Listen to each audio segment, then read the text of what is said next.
pinnacle of human perfection.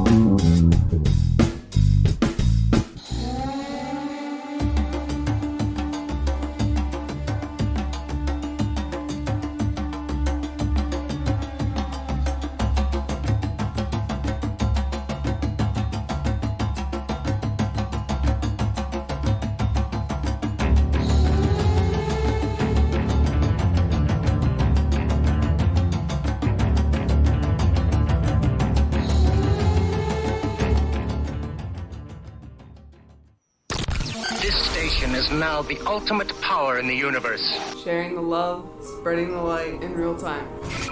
Friday night love stream. Very happy to have a guy we instantly resonated with. Unbiased and on the fence. I'm talking about Shane C. Robinson. And his purpose is to rise above the worldviews that are designed to separate us so we can unite as one. Sometimes you have to sort of take a step back, and I think Unbiased and on the Fence is a really, really good title for your show, because you are in the central point when you're unbiased and on the fence. That's what it means. It doesn't mean you're indecisive. It means you are taking the central point and you're seeing the multiple perspectives. Unbiased and on the fence. If you haven't checked Unbiased on the Fence, go and check his channel out. You might like it. This is Dan Hofeld from Talk is Cheap, and you're listening to Unbiased and on the Fence with Shane Robinson. If this much sincerity enters your life, come to this much. What I know, I know. What I do not know, I do not know. I don't believe anything, I don't disbelieve anything. I'm willing to look at everything. You will become a sensible human being. Have you checked out our website?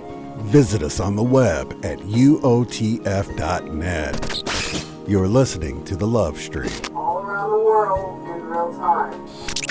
This is Shane with Unbiased and On the Fence. You're listening to the Friday Night Love Stream. Your calls, your stories. On air, you're listening to the Love Stream. Sharing the love and spreading the light all around the world. This is Unbiased and On the Fence. Unbiased and on the fence. Welcome, you guys. It is Friday night, and it's the Love Stream, and I'm so excited to be here. A quick announcement, if you are interested in the Mandela Effect Conference, less than a month away, please do check the link below in the description box. You'll have to hit the little down arrow next to the title, to the right of the title, to get to that link. Also, North Carolina, there is a get-together this Sunday, in fact, day after tomorrow. So last chance to get into there. If you want to go there, send me an email with NC in the subject, and I'll know that you're interested, and I'll pass you along to the appropriate person. Now, without further ado, I want to go straight to the phone lines to Megan, who we have some important information. Megan, are you there? Yeah, I'm here. Awesome. So everybody that checked us out on Tuesday with Michelle Wolf, and we were talking about symptoms and everything, one of the symptoms I felt to mention, because I mentioned the hot flashes and sort of not sleeping well. I mentioned a number of things, dizziness and all that, but I didn't mention that I was getting sort of an abnormal amount of like muscle cramps, mainly like in my stomach, but in my side, in my legs, just like I was really, depleted on potassium is what I'm realizing now that I talked to Megan. So Megan, do you want to share your experience? Because it was pretty scary, and I think people need to know about it in case it happens to them. Yeah, absolutely. The more severe experience was on the 13th, or it was a Sunday night. I don't know if it's the 13th going into the 14th, but it was Sunday night, and I was just laying in bed, and all of a sudden I got incredibly dizzy, like a fainting spell when you have low blood sugar. And then my heart started beating really fast, over 120 beats per minute, for about 10 minutes. And I didn't know what was happening. It was really the scariest moment of my life, and that's just when I had to reach over Sean and tell him to call 911, because at that point I wasn't able to walk or do anything to go to the car. I was really concerned for my life, to be honest with you. But what led up to that was, yes, the leg cramps, the heaviness, the shortness of breath for me, just very, very extremely fatigued, a headache, stuff like that, just not normal for me at all. Mm-hmm. So when I got there to the hospital and they did the blood work, I think normal levels they said are 3.5, and mine had dropped down to a 2.9. Wow. That's potassium, right? I want to make it clear because they're saying in the chat magnesium. First of all, we're not medical professionals. We're not offering any kind of medical advice. We're just simply saying what worked for us and her experience, and take it or leave it. But anyway, you're saying in the chat magnesium, and that is super important, especially for heart palpitations. But I was taking magnesium, and so I think you should be aware that potassium is an issue as well. So as well as magnesium. So a couple of people mentioned magnesium, but potassium's also really important. Well, that's the crazy thing, is that all my other levels were fine. It was just the potassium, and it had dropped down to a 2.9. And after talking with them, apparently low potassium, especially when it dips that low, can mimic a heart attack, and can be fatal. I've talked to other nurses. They're like, this isn't anything to play around with. With low potassium, you've got to get this in check, because they've had some patients that didn't make it that had similar things, and so that was just another confirmation, okay, well, this is actually serious, because usually I just brush it off like I'll be fine, it's just energy coming in, but it was it turned to a serious situation for me. So just monitor your symptoms, and just drinking water really doesn't cut it. They told me to throw in, electrolyte drinks such as Gatorade or, something similar to that to help balance out and replenish the lost electrolytes, because I was sweating a lot during nighttime, during dream time. My dreams have been really active, and when this energy wave came in on the 10th, I've just been having a lot of night sweats, and it just depleted me way beyond anything that I've ever experienced. So I have been on potassium all week. I take it 3 times a day. The break at night I'm finding is too much of a break, because in the morning I'm really struggling. I'm still feeling that dizziness feeling lingering around. Are you sweating at night too, like having the hot flashes in your sleep? I am. Okay, because I think that's what's probably it's hot doing and it. Cold. It's a hot and cold. I'm like, oh my gosh, I'm sweating so bad, and I'll kick the covers off, but I'm like, no, I'm freezing. Same here. It's like the flu or something. Oh my gosh. Yes, it's very flu-y feeling. Yeah. And I'm like, but I'm not running a fever or anything like that. It's really intense. I think I had a sweat shadow on my side of the bed one night. But yeah, that's sitting there working out the potassium. I do want to mention, because you ran across the same thing, I have a men's one a day, and if I start having heart palpitations, I know it has magnesium in it, so I'll just pop one of them. I'm not good at taking one a day like I'm supposed to, but if I notice anything, I'll pop one of them. So I was assuming men's one a day would have potassium in it, and when I took a closer look at it, no potassium. I was really, really shocked. So if you're taking a supplement and you think it has potassium in it, just double check it, because you also were doing the same thing and then didn't have it, right? Or something similar. Exactly. Yeah, I was shocked when I looked at the bottle, and I'm like, oh my gosh, this does not have potassium. So, but they do have potassium that you can buy over the counter. I'm sure you can get it in any supplement section or at GNC, but I do think it's just important to monitor your symptoms, and because once you start getting, my legs, most everybody in this group has, we met at ESETI. I'm kind of on the small side, so but my legs felt like tree trunks. They felt so heavy, and they were crampy, and no matter how much stretching I did, nothing helped. And then shortly after I had told them that, that's when they got the blood results back, and it confirmed everything. They had to actually give me an IV, a whole bag of IV of potassium, and on top of 2 giant horse pills, and then they sent me home with a week's worth of potassium. And as soon as that drip started, I instantly started feeling better. Let's see, there was something else. It was like that for me too. As soon as I took the potassium, and I took twice what I recommend, because it's just over-the-counter stuff. But I do want to say that Sherry, who is a nurse, says too much of magnesium or potassium is equally as dangerous. So you do want to follow the label on that. But I knew I was low, so yeah. So the technical term is with low potassium, the medical term is called hypokalemia. And just like hypoglycemia is low blood sugar, because I have that as well. So then like you said, if you have too much, then it can be hyperkalemia, and that has its own set of problems as well. So it's really a fine line you got to walk and just knowing your body. But I will say that when my heart was racing, it was like pounding like a drum, super hard, super fast. I really had to put to the test focused breath work, like in the meditative, slow, deep breathing, so I wouldn't go into an anxiety attack and make it worse. Right. So it feels like the worst case scenario, but I really, just to maintain consciousness and so I wouldn't hyperventilate or anything, I really had to do the slow, deep breaths. And almost, I did at one point, once it started to calm down a little bit, I was like, okay, I really verbally said to myself, you're going to be okay, everything's fine, you're safe, like... Exactly. And then my cat jumped on the bed and started licking my hand, like, are you okay? But yeah, because it's a scary experience if you don't know what's going on, and then that exacerbates the problem because you're already, your heart's racing, and then that just throws more adrenaline on the fire, basically. So yeah, calming yourself, deep breathing is a good idea. Oh God, yeah. If Sherry, because I'm not looking at anything, I'm on my phone, so I can't see anything in the chat. But if Sherry's on there,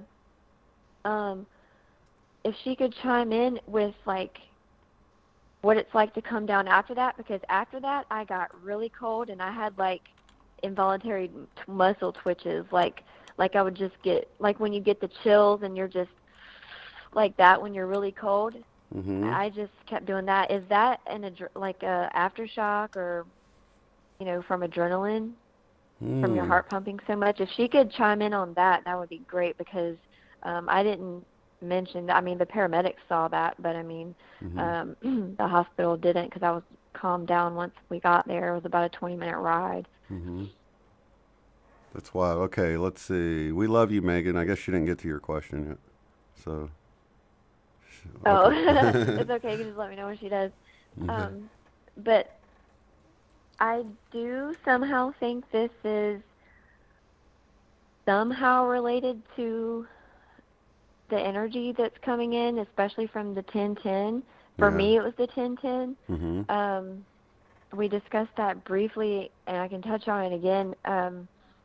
Something very similar, that it started, because I felt it earlier before I went to bed, coming in my crown, and then later on, as I started getting ready for bed, my throat started hurting really bad, like a sore throat was tight, and I'm like, okay, well, I'll just make some hot tea because this is kind of uncomfortable. And then I went on to sleep. Well, then at 11:30, I woke up and at my chest, I just had like an anxious feeling, almost like I was, if anybody's ever had an out-of-body experience, it just felt like I was going into that, and then I woke up before it could happen. Then as I was wide awake, I started, okay, guys, my room was dark, and I started seeing rainbow sparkles everywhere in the room, and I didn't have any kind of fear. It felt actually really calm. And then as I started listening to 432 hertz music, drifting back to sleep, this beautiful being that looked very similar to Anunnaki with the white robes and the white headpiece appeared in my mind's eye. Very calming, very just no fear at all. Very just let's drift off into a nice sleep now. So go on to sleep, had a pleasant dream, and this is some of the details I did not share on Facebook that I would love to share with all you lovies. So in this dream, I saw from a distance in the sky 3 bright lights, and they were in a triangle formation. And they hovered over to where I was and just hovered over me, and then I instantly felt like I was surrounded by this bubble of golden light. And it just started to float me up, and it just held me there for a while. And in the dream, it just floated me around, and then when I guess I was ready to come back down, it floated me back down. And then I woke up again abruptly, but it had been 2 hours, like 2 hours, and it just felt like 5 minutes. So that's when I felt the energy then in my legs with a lot of heat, a lot of sweat, and then it slowly went out my feet with my feet pulsating. And I thought to myself, I'm like, oh goodness, this is just like for as far as my body and how it dealt physically with the rainbow wave from March 2018, but it was way more intense than the one in 2018, way more intense. But I felt it back then, and with the 2018 wave, I felt it go through each chakra system, and that's why I truly feel like this is a light body activation energy that came in, like a very, very intense one that came in. Unfortunately, there's weird side effects like low potassium. I totally agree, and I know a lot of people, including myself, completely separate it, so it's not like we caught the same bug or flu going around or something like that, yet we're having super duper similar experiences, and not just us. I've heard it from others that send me correspondence and stuff, so it is sort of going around, and it's a good idea to keep an eye on it for sure. Yeah, and I really think the key here is just sharing. I mean, I know that some of us get a little bit scared about being really open, especially on social media, or, just fear of getting, weird looks or comments and stuff like that. But at this point, I think it's definitely worth it because, it could save a life. Like in this case, absolutely, low potassium can be very dangerous. And it's like, I think key here is now just sharing. And if somebody resonates with it, then cool, it can help them along the way. And if somebody doesn't, then they don't. But I asked that general question, how's this energy treating everybody? And all the responses were so similar. Even Candace Carl Goldman, she said she didn't have any 911 calls, thank God, but she said she was having minor heart palpitations, around the same time period, which is not normal for her. And she intuitively, at the store earlier that day, bought bananas. That's awesome. So, right? And so a lot of people that chimed in on that question that answered it, they're having either it's just a headache, but, no chest pain, or just headache, or a lot of similar symptoms. So, these are people from all over, not just in Texas or Oklahoma. This is everywhere. I think even Crizella, all the way over in the UK, chimed in on that question. Oh, yeah. Yeah, and you mentioned a few different things that I thought were kind of helpful. You mentioned a few items, but you also said cheese will actually mess up the body's absorption of the potassium or something, or yes. dairy will, Yes, do not. They told me, and it's on the informational packet they give you when they give you medicine, but while you're at the time that you're taking your dose, it's important not to have any dairy-related stuff like yogurt or milk. Like, don't drink your pill with some milk because the calcium will counteract your body's ability to absorb the potassium. So it just makes it pointless. Oh, that's probably why it's not included in the one a day, because that has calcium, and it would just kind of ruin that. Oh, okay. That makes sense now. Yeah. Okay. I didn't think about that. Yeah. So, yeah.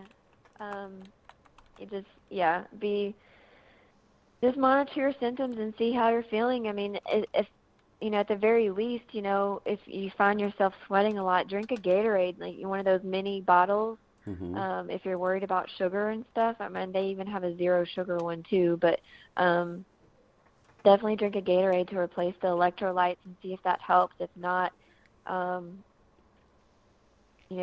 just try a potassium pill. It couldn't hurt if you feel that's the direction that it's going, because I'm pretty in tune with myself, and I know how to take care of my hypoglycemia, and that's really all I can do is just make sure I have food on hand a lot. Yeah. But that wasn't helping, so I'm like, something's not right. Like, I'm eating and this isn't helping. I don't think it's this. And when they even tested my blood sugar when the paramedics got here, and that was perfectly fine. Everything was fine. So it really is just, it's intense. I'm sure most of us listen to Aluna, and the preparation she's been saying about October being pretty intense. Definitely. I've been feeling it. Definitely that's for right sure. on. Yeah. And I think she said there was something else that was supposed to be pretty strong next weekend. So I don't want to be on high alert and kind of make it worse if it does come in, but I'm definitely going to be monitoring my physical vessel a little bit closer and just listening to what I might need, whether it be rest or a Gatorade or water or some supplements. Feed your body right. Like, don't try to force anything, but definitely, feed your body good stuff. Now, I actually ate greens. I ate a banana the other day, and I got the muscle cramps like a little bit after I ate it. It's like I didn't get nearly enough potassium out of it. And I looked how much potassium was in it, and it was only a fraction of what you need in the day. So if you're already depleted, a banana might help, but I don't know that it's gonna, I still got the cramps a little bit later. It out. But you said you were saying like kale and like some other really green stuff was good. What items did you say that you found out about? Surprisingly enough, the greens actually have more potassium than banana. But I'm a big fan of smoothies in the morning because it's a tricky way for me to get good stuff into my kids.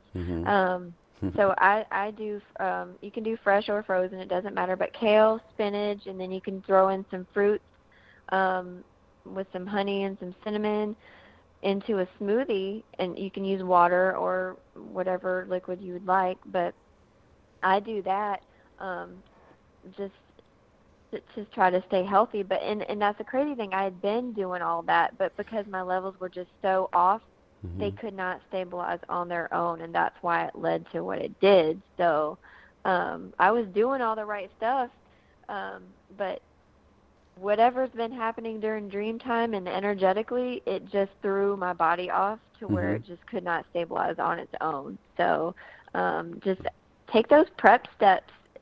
It won't hurt.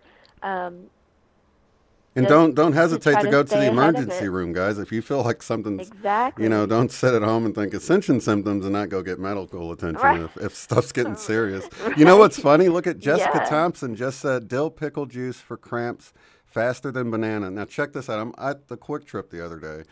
I don't know, 4 days ago or something, and I'd been having the cramps. I didn't realize, and I saw a pickle there, and man, I just craved it so bad. And I went out and bought it. I drank the juice and ate the pickle because I don't know why. I don't normally do that, but wow. But I was craving it. And now that she said that, I'm like, wow. So I must have got some potassium out of that. And my body knew I could get it. You know?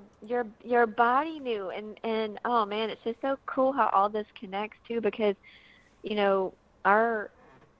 our soul really is kind of taking the driver's seat on everything and really just leading us like, okay, physical vessel, if you're not going to listen, we're going to drive this way now. And I'm going to tell you what you need to do. And it's really just tuning in and really trying to listen to your inner guidance. I mean, when your body craves stuff, it's usually for a reason. That's what I've just learned or experienced for myself, having hypoglycemia, or if I'm low in something, or not to be too personal, but for us females, during certain times of the month, I don't eat a lot of red meat because I have a hard time digesting it, but when it gets around that time, I'll actually crave it, and it's probably because of the iron. In addition to the supplements. So, yeah, I mean, it's just like the body just, for me anyways, my body just kind of tries to tell me. I don't always know exactly what it's trying to say, but I mean, I had no idea about low potassium. I had no idea. I thought I was doing all the right stuff, but it just got thrown off too far. Yeah. See, I had a scary situation like yours years ago, and it was just that I worked at this place that didn't have water, and I wanted to finish the job, so I went in and worked, and I was sweating so bad because it was like 100 degrees in the house, and I got home, and my ears started ringing, and I didn't know what was going on, but my blood pressure had dropped so low that my ears were shutting down, and my body was shutting down. Then I started fainting, and of course, my wife called 911, and they got an IV in me right away and said I was dehydrated. But yeah, that was really scary. I thought, because I went to feel my heartbeat, because I can normally feel my pulse on my wrist, and I put my fingers there, and I didn't feel one, but I didn't know it was because it was low. I thought my heart stopped, so I freaked, and I'm like, call the ambulance, and then I'm falling on the floor, and I kept coming to and fading out, and coming to and fading out. It was pretty scary. So I know what you felt like, That was, man! Yeah, that is scary. One other symptom that was kind of a warning sign that led up to everything that I didn't catch because this happened to ESETI with me too. The first day we were there, because the energy there is just so high and intense. Anyways, I was urinating more frequently there that first day, and then I was fine. I was fine the rest of the time. Right. But the same kind of thing happened a few days, you know, from the 10/10 all the way up to the 13th. I just started urinating way more, not the urge to go, but actually going way more. And so did you know, fun fact is that 80 to 90% of your potassium is lost through urination. Oh, I didn't know that. Yeah. So that's why you were saying you should actually eat. You should eat when you take the pills, not only because they, you know, the potassium definitely pills. don't do it on empty. Yeah, because it'll upset your stomach if you take it on empty stomach. So definitely have some food with it when you drink it. Drink your water or Gatorade. Don't drink your milk with it. And if you're drinking coffee with creamer in it, try to hold off on that because of the creamer, and then also because unless it's non-dairy, and because of the caffeine, because that can definitely speed up your heart some too. So just little tweaks. If you are having any of these symptoms, it can ease a lot of those discomforts. So was the fatigue, now you've got me thinking like we might have certain symptoms that's coming in from the energies, but then as we get low or depleted in certain things in our body, maybe the fatigue came in from the potassium being low, not necessarily the energies. And so just being normal levels on everything would probably take some of those symptoms away as the energies are coming in. Right. Usually I can tell the difference between an energy fatigue and something else going on with my body. Because I had actually like thought to myself on Sunday, I'm like, okay, something's up. I'm going to schedule a doctor's appointment first thing tomorrow morning when they open. I just need to get through tonight, and that just didn't happen for me. But because I was just, those last 3 days, I was just so beyond the point of tired. Like just getting off the couch was a chore, or getting up out of bed in the morning was like an enormous amount of work. And I'm like, it almost reminded me of when I had mono when I was a teenager, and just no matter how much sleep you get or how you're trying to care for yourself, you are just so fatigued.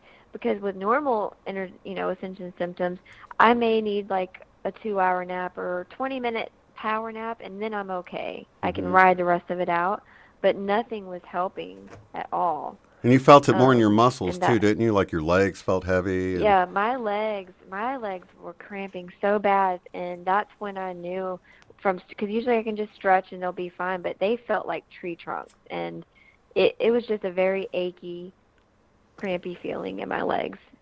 Yeah, those Charlie horse feelings are so painful. Gosh, I don't know how many times I've woke up to one of those and like, oh my gosh, trying to walk it off and everything and make it stop. It's just horrible.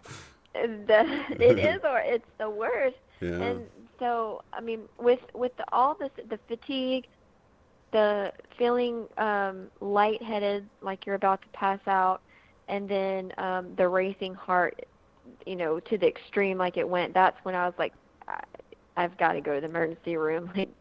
And thank God I did, because it was that extreme for me, and it was that low to the point where if it is low, if it's low to a certain point, they will give you an IV of potassium, and that's what I had to do. So you can get a head on it. If I feel like you can get a head on it if you just watch your diet, try to incorporate a little bit more. And April's actually saying that the Gatorade, stuff like that. She's saying the scroll drinks, the drinks that she came through in her session on the scrolls. I wonder if that's got potassium. I think it did have some stuff that would have potassium in it. So that's interesting. It's crazy you mentioned that, because the other day, like recently this week, I was thinking, I'm like, what is that drink that one session said? And I was like, I wonder if that would help. I was like, I'm going to go back and I'm going to find that recording and I'm going to listen to it to see about the ingredients, and I'm going to research it. Oh my gosh, that's so crazy. And you know what? I was missing one ingredient and I never made it, and I just forgot because I'm so busy or whatever. But I'm going to make sure I go and get what I need to make that and start drinking it. Yeah, because I want to say it had kale. Does anybody have the recipe that they could post? Because that would be awesome. I think I put it in the description of that video too. Actually, let me see. Okay. I will double check it while we're talking here. Didn't you had, okay, so you told us about the dreams. You told, seems like there was one other thing we were going to discuss. Got such a bad memory on it. Oh, well, if it comes up again. Me too. Like, I'm so, like, in the now moment so often that I have just a constant brain fart all the time. And people look at me, and my husband's like, you need to go get your memory checked. I'm like, no, man, I'm in the now. I'm present right now. It just wasn't important. Maybe April can post the video in there if she knows where it is right offhand. I'm scrolling down. I might have passed it. But yeah, that's another symptom. I don't know if that's tied in with this or not, if that's a symptom of the potassium, but I've been really cloudy-headed. Like, it's almost like a sort of dreamy feeling. Very fuzzy. Is that part of the symptoms of low potassium? Where everything? Well, kind of like brain fog. Mm-hmm. Where it's just For like, me, it seems like almost like a dream while you're awake. You know, it's I don't know, it's just dreamy feeling. Yeah, so I mean... See. Yeah, I think that might have been on a, was that on a love stream? I'll let her post it in there. Or I can post it beneath here later. I got so many videos, hard to keep up. I probably passed it already. But yeah, April, if you can post that video, and you're a mod, I believe, so. Yeah, because I want to say I meant to post the ingredients in the description so people didn't have to go to, but I did put them on the screen, I want to say. So. Mm-hmm. But yeah, as far as the energies, the 10th, I also felt things start amping up right around then. And then it's like the full moon came right after that, and it just seemed to amplify it. So it did. Okay, so that was like that for you too? Yes. Okay. Yes.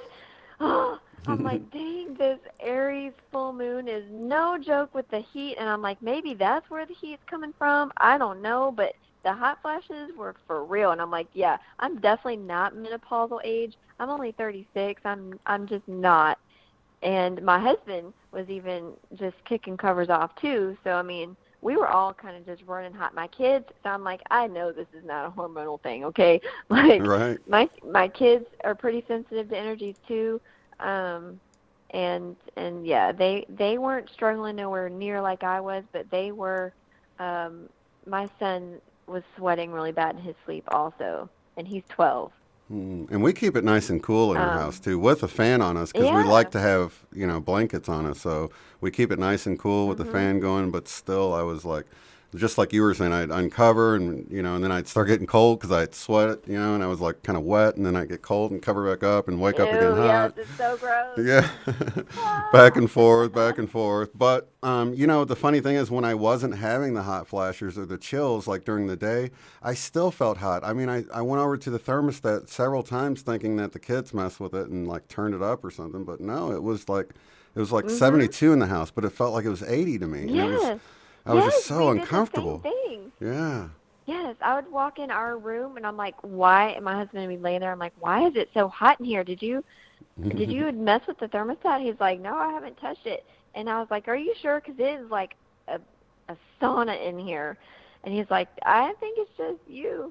And I would check, and we keep it between 70 and 72. And our room is usually the coldest room in the house because it doesn't get any direct sunlight. And it's shaded by trees, and I'm like, why is it so hot in here? It's steamy. Yeah, it was pretty intense. When the full moon came in after the 10th, it just ramped everything up even more. So I'm kind of glad to see that full moon go. Rita says she's been having hot flashes right now, and it's been doing it the last couple weeks. So you might want to keep an eye on your potassium, magnesium levels. Mm-hmm. Especially if you're sweating during the night. If you're sweating more than normal, just keep it, like if you start feeling fuzzy in the head or lightheaded or get any kind of crampy sensations in your legs or your gut, I would keep an eye on that and maybe think about either getting blood work if you just don't want to jump the gun and take a potassium supplement. I mean, they can do lab work really quick. I got the results back at the ER in like 20 minutes, and when I did my follow-up yesterday,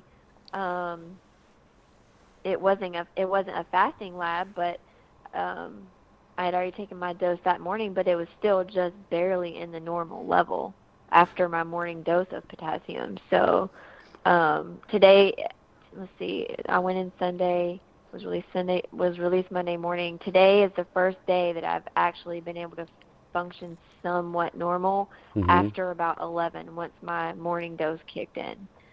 Yeah. Feisty Kitty is saying a sprinkle of salt for cramps stops them that second. That's interesting. I had no idea about that. But you know what's interesting is that intuitively the other day when I was feeling the hot flashes and I just felt like I couldn't cool off, I ran a cool bath. When I say cool, I want to say it was like 100 degrees, so it was barely warmer than me, right? But I didn't want to, but by the time I sat there, it started getting cool, you know. But I sat there in there like an hour and I put some of that Epsom salt, bath salt in there and mixed them in. Yeah. And so that might even help. But I kind of did that intuitively with the cramps and the hot flashes and all that. And I did feel better after taking a long bath and meditating in there and all that. Yeah.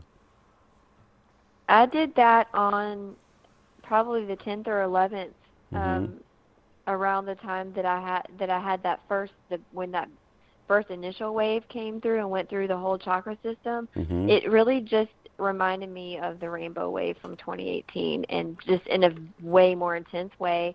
I really think light bodies getting activated just even stronger. It just, to me, it's making more sense now. Everything that some of the same people that we all follow, like Aluna Ash, and there's a few other ones that talk about just everything's just going to ramp up and light body activations are going to be more intense. I really am starting to see that, but it's important to take care of our physical vessel because, I mean, that's what we have to work with right now. Absolutely. And yeah, they're ramping up, and it's going across the board. All the people are experiencing slightly different things. I mean, like you were saying before we went on the air about the 1010 portal was a huge thing, but it does seem like everyone sort of is on their own timeline on top of these energies coming in. So you might already have been experiencing something before that, you know, just because it is slightly different for everyone. Oh, and how about that weird Schumann blackout? Yeah, that's weird, huh? Now, I mean, I've heard rumors that that's supposed to be like timeline jumps or something, but or I don't know. It's very questionable. Oh, thank you for reminding me. Travis, bless his heart, sent me a different type of graph from the same night of the spike of the time. It spiked near the same time that my heart did that weird thing on the crazy thing on Sunday. Oh, wow. Shane, I will forward it to you in the text because he sent it to me through text. I'll forward it to you so you can look at it and you can post it. Actually, are you still there? Yep, I think I found the video here. April's first. Here it is. I will forward that to you, and you can take a look at it. I'm just going to send it to your number that I have. All right, I sent it to you. Perfect. I just got it. Let's see. Okay, I found it. I'll just go ahead and say it right now, but I'll post the link below. It's called April 2nd Beyond Quantum Healing Session. Let me copy this link and paste it in, but I'll tell you guys what's in it in 1 second here if you want to jot it down. Let's see, copy that. Okay, I'll put it in the chat there, and then I'll put it in the description. I'll put it at the very top, so if you guys are watching this later, just click the very top link, and it'll take you to that. And the recipe is at 26 minutes and 31 seconds in the video. It looks like somewhere right in there. Okay, cool. 26, 23, 26, 26. It'd be easy to remember. Okay, it says 2 to 4 quarts of good water, 1 squeezed lemon, 1 tablespoon of cinnamon powder, 1 root of ginger chopped, 2 tablespoons apple cider vinegar with mother, 1 teaspoon pink Himalayan salt, 1/3 teaspoon of cayenne pepper, and 2 tablespoons of raw honey. So so I don't know if there's any potassium in it yet. It's interesting. I'll have to research it separately and see how much it's I don't know about that stuff. So. But definitely worth checking it out. Mm-hmm. I take cinnamon every day because it has many great properties, but it is to help stabilize blood sugar. And just because I have hypoglycemia, it does help me out there. Mm-hmm. And I think it has its own antibacterial properties to it as well. I try to do more natural methods like that versus, pharmaceutical pill route. So. Right, and I'm thinking the apple cider vinegar might have some in it if pickles have some in it. But I don't know. Maybe it's the dill in the pickle that does it. Who knows? But maybe the vinegar. Well, I've heard the apple cider vinegar is very good for you anyways. Mm-hmm. The pink very, Himalayan very salt, that's probably good if salt helps. Take cramps away. Cayenne pepper could help. I don't know. So I guess we'll need to research that. If you're drinking that every day and it's got some pretty good doses of stuff in it, that it's got to help. So I like to hear what April's been experiencing with drinking it now. Yeah. Might help with parasites. Is that what you're saying? That recipe sounds so familiar, though. It sounds like a detox drink that I've heard of a long time ago. Someone else said that. They said it had a few different things in it that weren't in the... like it had the raw honey and the... Yeah, the honey, the apple cider vinegar, and the cayenne. That's what I've heard. And maybe the honey was replaced with maple syrup. Has anybody ever heard of that? It was maple syrup, cayenne pepper, and apple cider vinegar. Oh, okay. So the root, ginger root might be something that's added. Yeah, okay. And the raw honey, I know they say there's more, like gut bacteria in raw honey or something like that? I don't really know. Yeah, I always do local raw honey because of allergies and stuff. So it helps with allergies if you can get local raw honey. Yeah, definitely. Yeah, that's what I did. I found a local outfit that sells it, and it's really good. I had to get some back when I got the black seed oil from Pura a while back because I had to use it with that. But it's awesome. Let's see. I don't know if you were able to see that one yet. It was a... Oh, yeah, let me open it up here. Let's see. Oh, wow. Wow. It almost peaked at, let's see, what is that? Centimeters. I'm trying to see what the scale is here. It almost hit, what is that, 139 it got 150. Yeah, that's crazy. Or close. It's way up there. And so I was trying to convert, the time difference. So it was around about... 139.48, and I'm like, that is crazy. So wow, that's a huge spike. It sure doesn't look like it on the other one because it gets white. So that's what Michelle and I were talking about. We think it's possible that it was just so off the chart they just blacked it out because they didn't want to freak people out if it was just all white. Yeah. It'd be better if it's all black than all white because that would show that it was working but off the chart. Oh man, that's so crazy. Yeah, so I mean, it's intense, very, very intense. But yeah, I mean, just everybody watch your symptoms. You know your body the best. I mean, nobody. And honestly, when I went back to my follow-up yesterday, I was slightly disappointed because I mean, I personally am careful with what I say to mainstream doctors because some of this stuff can seem out there to people that are kind of narrow. Mm-hmm. They're real quick to jump to the psych eval, and right. It's like by this point, it's like you really can't convince me of any of that because I've seen stuff. We've all seen stuff with our own eyes, and we're seeing the benefits of all this work that we're doing, and it's just part of the illusion, and I just really don't want to buy into it anymore. So, and I really just. Once you wake up, you can't go back to sleep. So, well, that's good advice. So if you end up needing to go to the emergency room, stick to the basics, tell them the symptoms, but do not mention any energies or portals or anything like that. Yeah, just stick to the basics. Well, I did notice that the Schumann spike, they're not going to know what you're talking about. They're just going to give you the one raised eyebrow look, okay, let's call the seventh floor. But, these men in the white coats are going to help you out here. Just follow them. I know. We're going to go take a walk. But yeah, no, I was disappointed yesterday because he tried to lump it all into the umbrella of anxiety. And I'm like, I was like, well, I am certainly not going to turn down the idea that I may have some anxiety now. Mm-hmm. After all of that happened. I said, yeah, I probably have anxiety now because I keep getting semi-lightheaded even though I'm on medication, and I absolutely do not want to experience that again, and I have small kids. And so, yes, it is a real possibility that I could have some minor anxiety now. Heck yeah. But I was like, but this wasn't anxiety that caused that. Like, my life is fine. I wasn't in any kind of stress. I was just laying there watching a movie. Mm-hmm. And it's just being normal. And then all of a sudden it's like getting zapped with something Mm-hmm.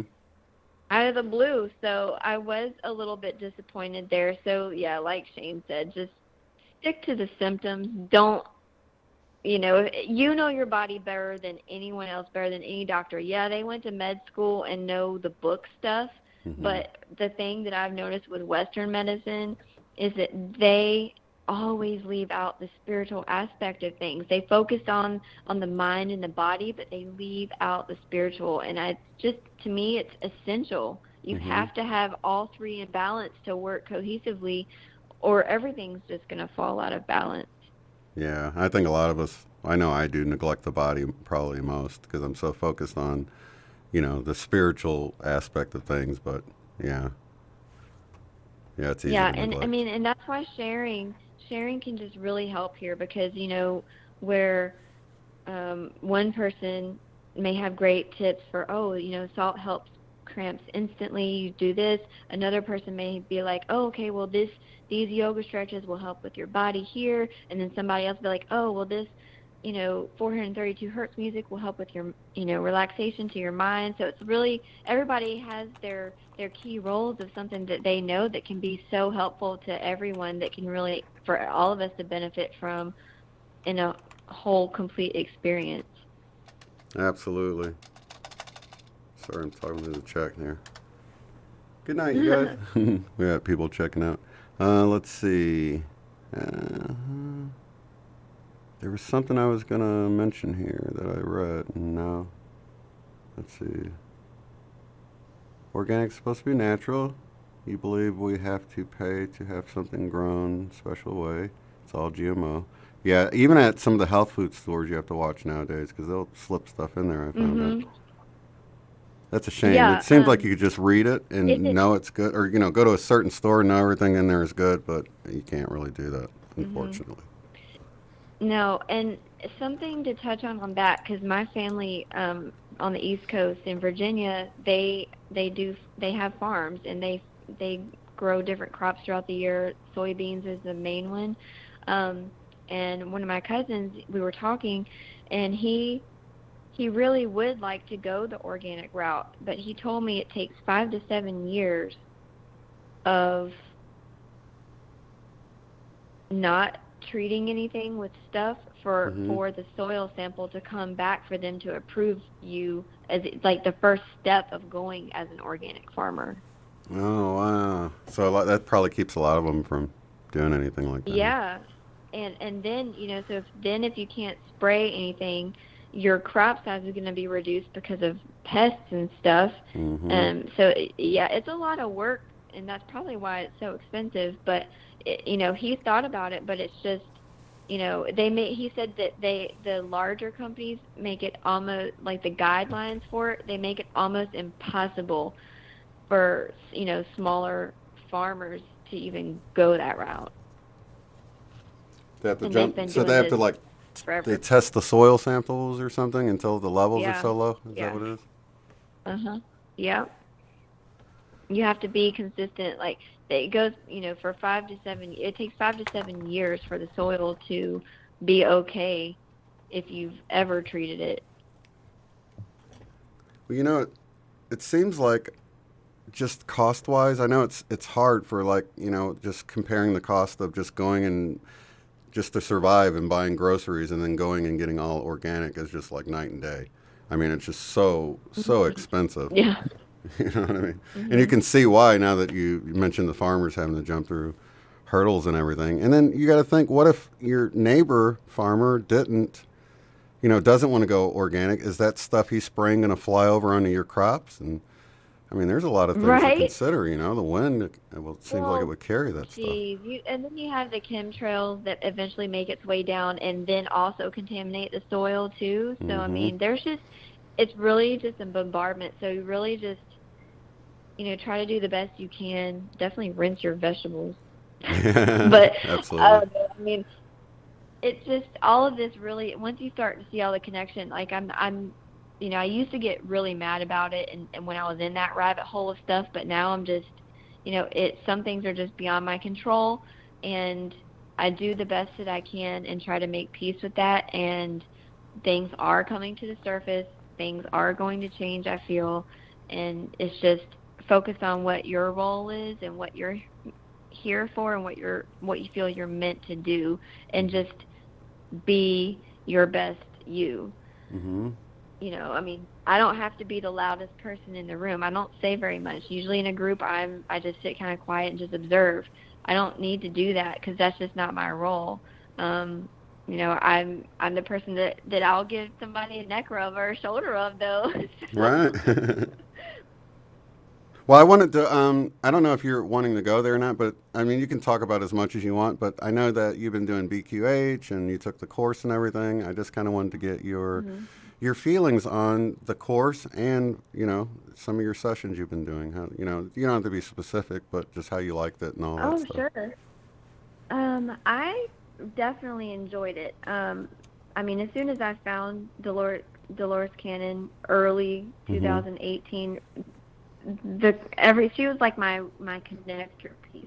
Yeah, me too. For a lot of people. Yeah. The one missing puzzle piece, and I'm like, oh my God! And she really has guided me a lot in dream time. She visits me. I just feel her. I've heard her speak in dreams, and she's still teaching up there. She is giving lectures up there. I enjoyed the course. And then now that I'm practicing, I'm still in practice mode. I've had a few sessions, and, there have been a couple where I tried for 2 whole hours, and they felt zenned out and relaxed, and they were happy about that, but they couldn't turn their conscious mind off enough to really what would throw them off is once they would start trying to talk, it would snap them out of trance. Was English their first language? Yeah, it was with my mom. Oh, okay. I told her, but part of it too, maybe because I'm her daughter, and that's throwing her off because she's like, I was really, really relaxed, but at the same time, I'm thinking like, oh my gosh, this is my daughter, and so I think that may have thrown her off. I did have a successful session with Travis. That was a really cool session, and I've done a few practice ones with Renee and all of them, but they're all so different, and different information comes through, but it all ties together. I personally like in-person sessions better because I feel, and this is just me, maybe because I've only done a few, I just can pick up on them a little bit better. But I mean, I'm really empathic anyways, but when I did one session with a friend, I was with them in person, but we both started like coughing at the same time when we brought the healing energy in through the crown and just to do a body scan. We both kind of like that, that dry cough that just you have to clear your throat or get some water or maybe feel like you're going to gag. It's something like that. And we both started feeling that at the same time. But I didn't know prior to, but, apparently he had some throat blockages there as well, but it cleared up. So that was pretty cool because I felt that when he felt it. Right. So you haven't experienced that remotely yet? Yeah, I did a remote session with Renee, and that was really, really cool. And talk about tech not working. because remember, you helped me figure out the Zoom thing. Mhm. Everything worked really good with you. When you chimed in, I gave you the code and everything. Everything worked fine. It would not work for her. Like, Oh no. it just, no, like when we tried several different times, and it was just on her end, it wasn't on mine, but like just everything was getting messed with. We did eventually figure out a different method. We just couldn't record it. But man, but we also both heard this crazy like tribal sound. Oh really? Like drums or voices or what? No, like at the same time, like I didn't know what she was seeing at that point because she didn't verbalize it. But when we were talking about it after the session, she said that at that point she was seeing herself as a Native American. And at that same, because I mentioned, I was like, hey, did you hear anything? Like a, type of chant. And she's like, oh my God, you heard that? I was like, yes, dude, it was really loud. She's like, because at that moment I was picturing myself as a Native American with a hawk on my shoulder, and then I heard this like tribal call, and I'm like, yeah, well, I heard it too. Wow, that's too cool. That's awesome. Yeah, it was really cool, and in that moment too, it got really hot in the room. Oh my gosh, my scalp is tingling. That's weird. Yeah. Coming in right in the crown there. Wow. It was really cool.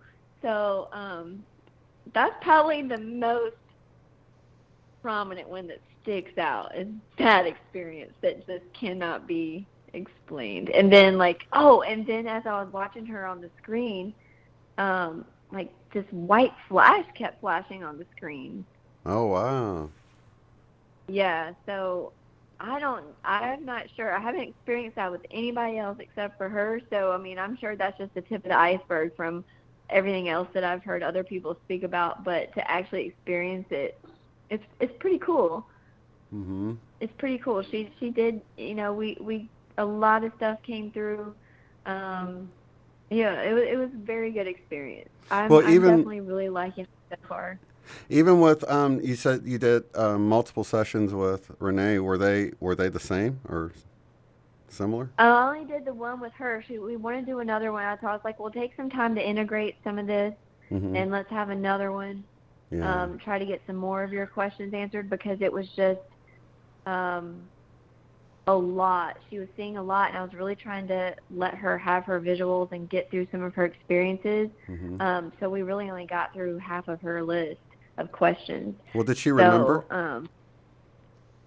Some of it, yeah, there were some things that she didn't remember that I took notes on because we couldn't record it. And she was like, "Oh my God, I said that." I was like, "Yeah, you totally said that." It was like something for her. It was definitely good that I wrote it down because, it was good for her to hear that she said that. Yeah, wow. It was like her telling. It would be really hard for me to write because I'm like sort of in a meditative state too when I'm doing it. So, yeah. But another option. I think there's apps you can get on your phone to record a phone call. So if you ever had to do it like over the phone or something, you could record it that way. That's probably a pretty good option too. Yeah, I'll definitely have to look into that. There's another one of our friends in our group that was kind enough to let offer herself to let me practice with. I haven't been able to yet because that's when all the crazy health stuff started happening. I was like, as soon as I get better, I promise you, we'll definitely do this. So I am looking forward to getting back in touch with her. Awesome. and doing what I think she had one with you. Brain fart right now as far as her name, but she had one with you too. So yeah. I don't I'm know. looking forward to it. I want to practice on my neighbor.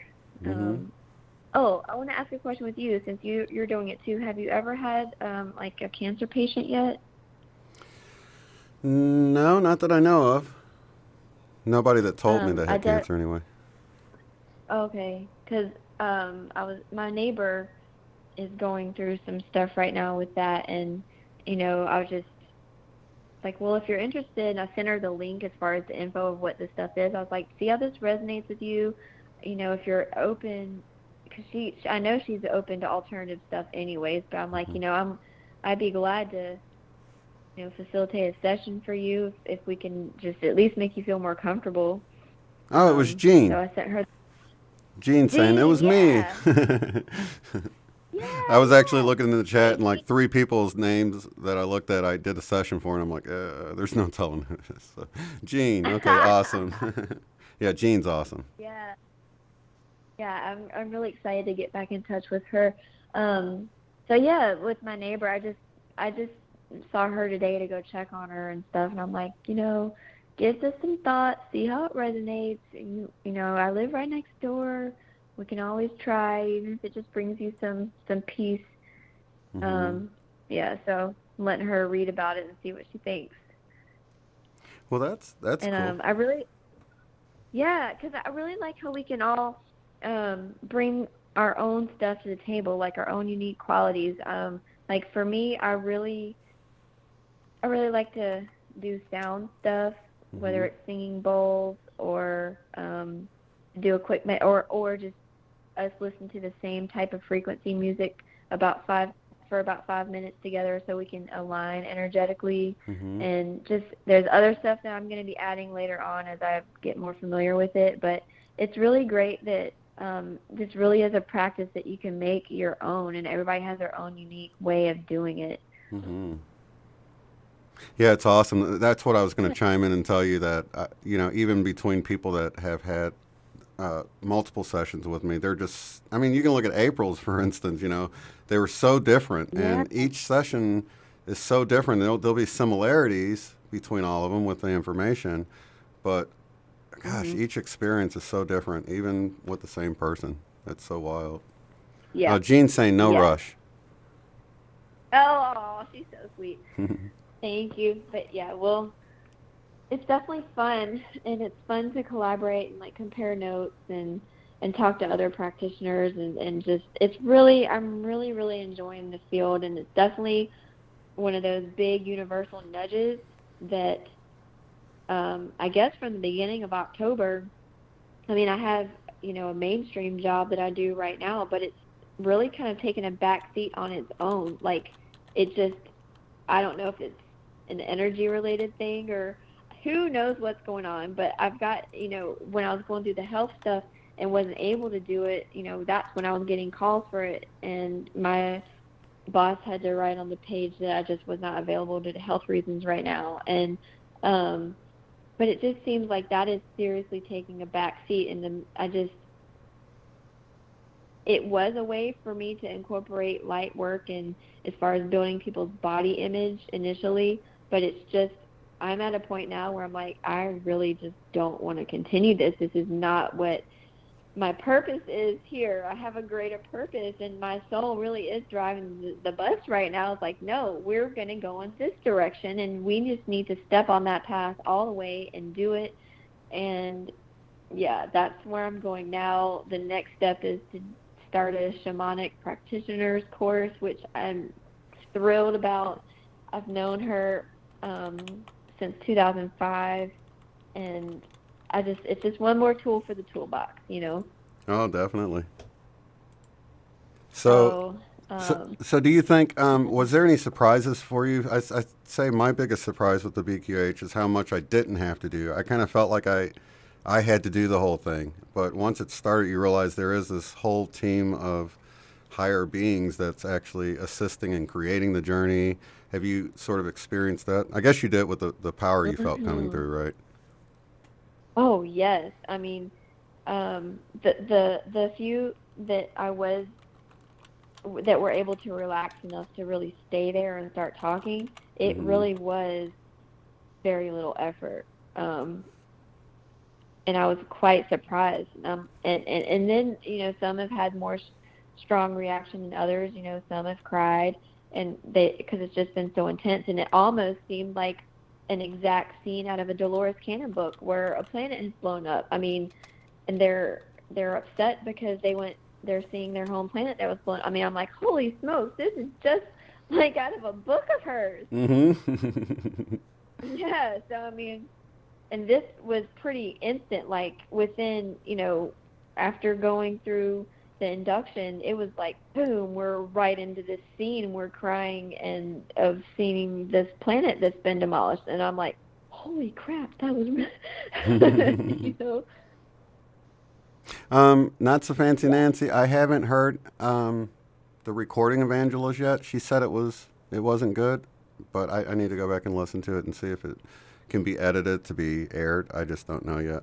I know during the session I heard it okay, but she said her voice wasn't very loud, so I don't know yet. I'll have to check it out. So yeah, Angela did a session. Angela, she actually did on Christopher Columbus Day. Her son's was named after Christopher Columbus. I saw that. Oh, That's man. awesome.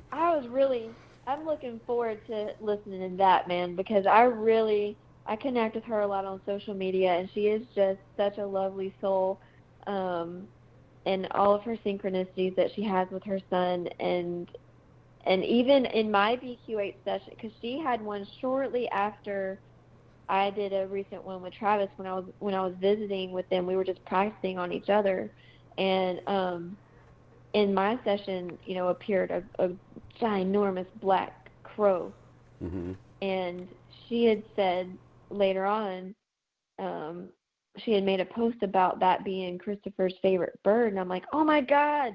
It's like I saw a giant one in my BQ8 session, and I was riding it. That's awesome.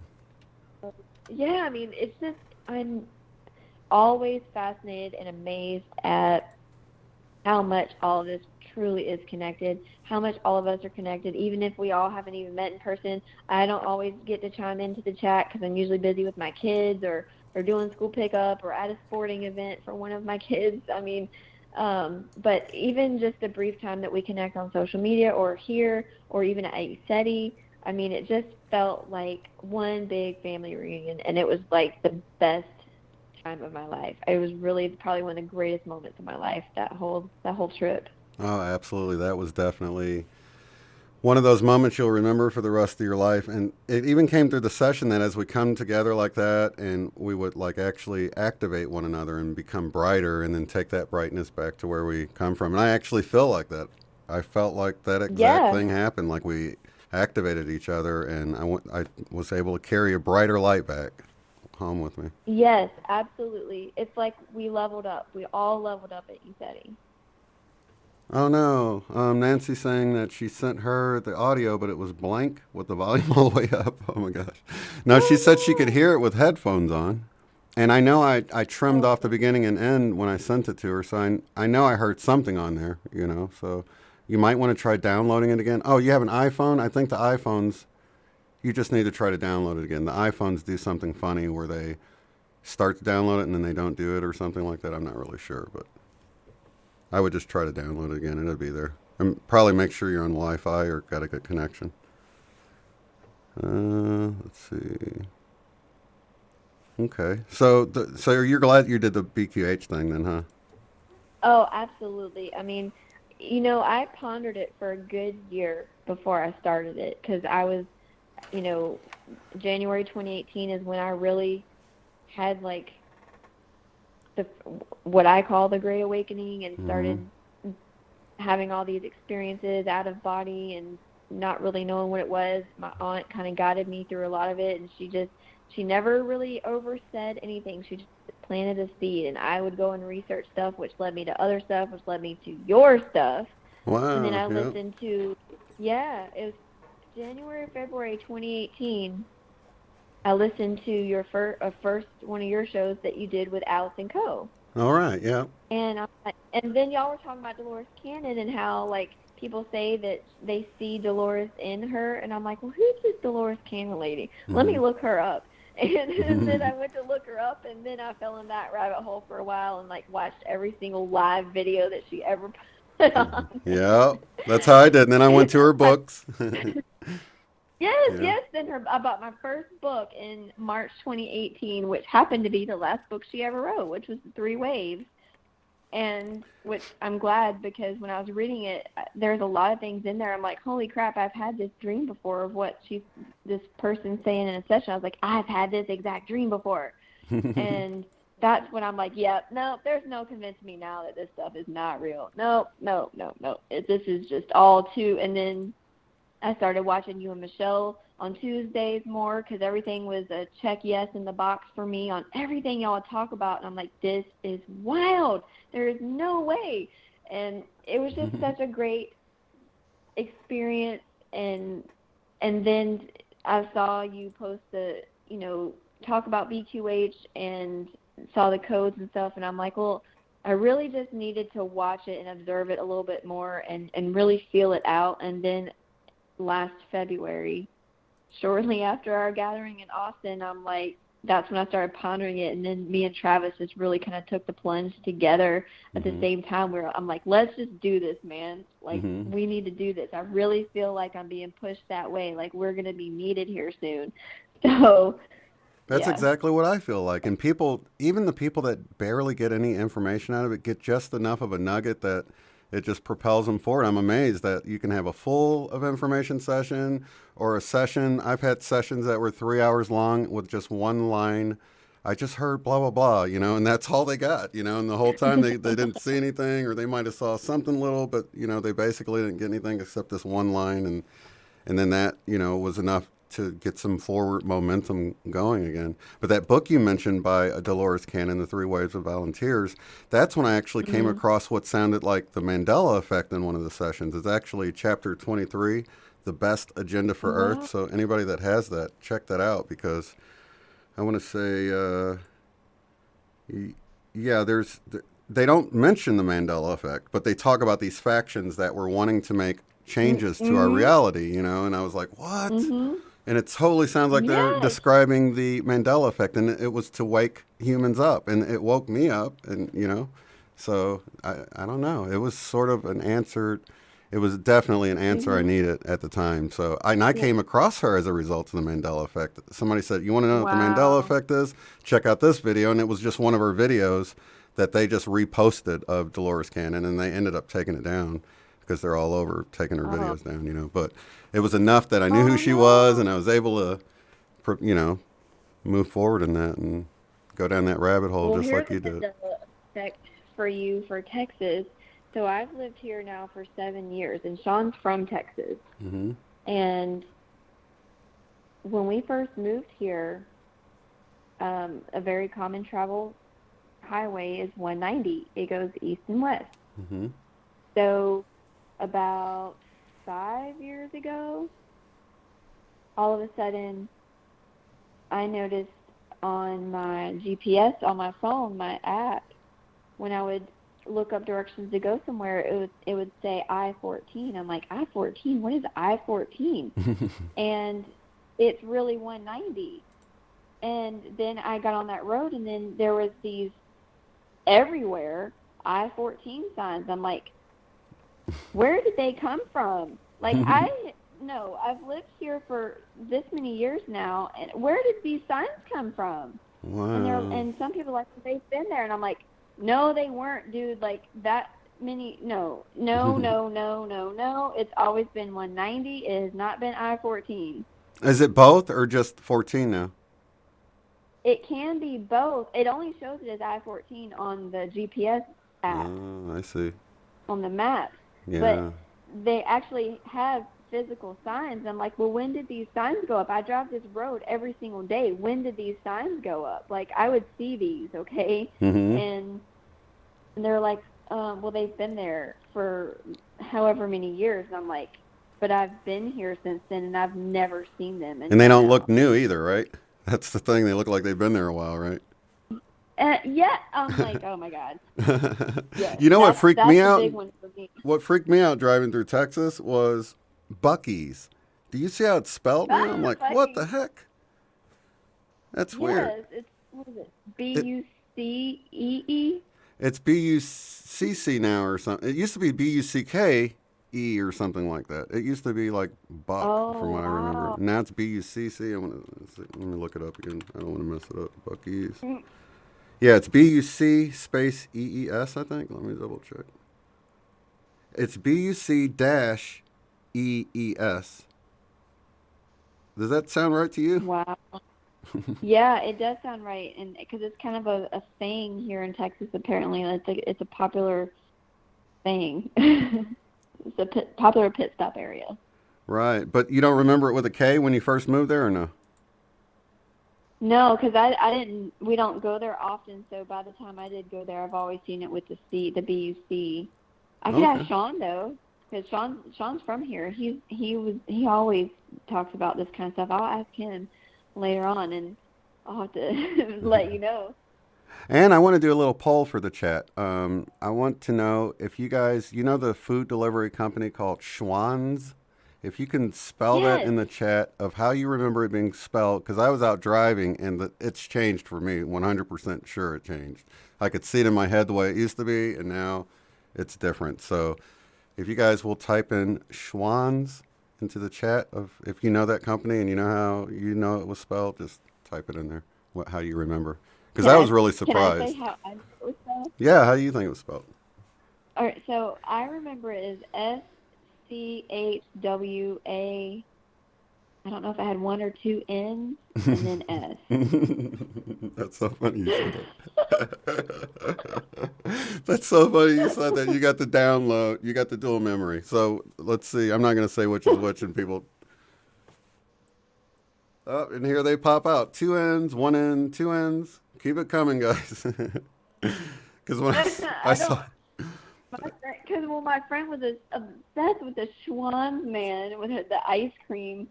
God, that Schwan truck, it was always at the house. Oh, man. Yeah, I definitely 100% remember it with 2 N's, but now it just has 1. And it looks like it's 50-50 right now. We've got, and then, you know, you're on the fence about it between the two. Yeah. So, yeah, that's, isn't that weird how you got the dual memory? Now, here's the thing. With people that don't believe in the Mandela effect, why would she pick the 2 choices that, you know, that we're looking at here? And it's like that when I watch, if I look at a Moneybags video that comes out and he goes, which one is it? And then I'll have 2 ideas in my mind. Well, I think it's either this or this, and those would be my choices. Why do I have the exact 2 choices? That's just strange, isn't it? I really do think it was the 2 N's, though, like, because we used to kind of make fun of the name, so. Right. Yeah, and someone else said they remembered it as being swans, like actually just like a swan, like a bird with 1 N and everything. Oh. And it has a swan in the logo, but it, yeah, okay, so we have a few more people with 2 N's. That's good. There were definitely 2 N's, laugh out loud. Please look up the picture. It looks so weird. The name looks so short with 1 N. Just like J.C. Penney's looks so long with that extra N in there. Or the extra, what is it? N-E-Y, yeah, it's the extra E. 2 N's. What I'm is so it glad. then? Now, instead of it being What like is it, penny, you know? it's P-E-N-N-E-Y. Instead of just spelled like penny, it's got an E before the Y. Oh. Like J.C. Penney. Do you remember it with spelled like a penny or with an E in there? I remember it. Oh, God. Both The ways. N-N-E-Y. Oh, okay. Yeah, that's Yeah. that's the current version. It looks so long to me though. There's like Schwann's look so short now. Yeah, that's weird. Yeah, I am leaning towards the 2 N's because it was just so long, and we would just drag it. We'd be like, Schwan. Yeah, because it's loaded up with consonants at the beginning. You got to put a couple at 3 at the end to balance it out, I guess. That's hilarious. But I just saw that on the road, and I'm like, I don't know when that changed, but I plan on putting it out at least to you guys. I'm glad that you guys, there's some of you guys that remember the double N's, because I asked a few people and they spelled it the new way, and I'm like, I hate when that happens. I hate when nobody that you ask remembers it the way you do right at first. You know what I mean? Mhm. So it's a relief. There's more people like that will jump on board with the Mandela effect than I thought, anyways. Because even when I was at physical therapy a couple years ago for my neck, I just said something in a very coded way just to test the waters. Mm-hmm. and I was like, yeah, how about the Berenstain Bears? How do you think it's spelled? And then they're like, oh my God, that's totally like a Mandela effect. I'm like, okay, I can totally talk to you.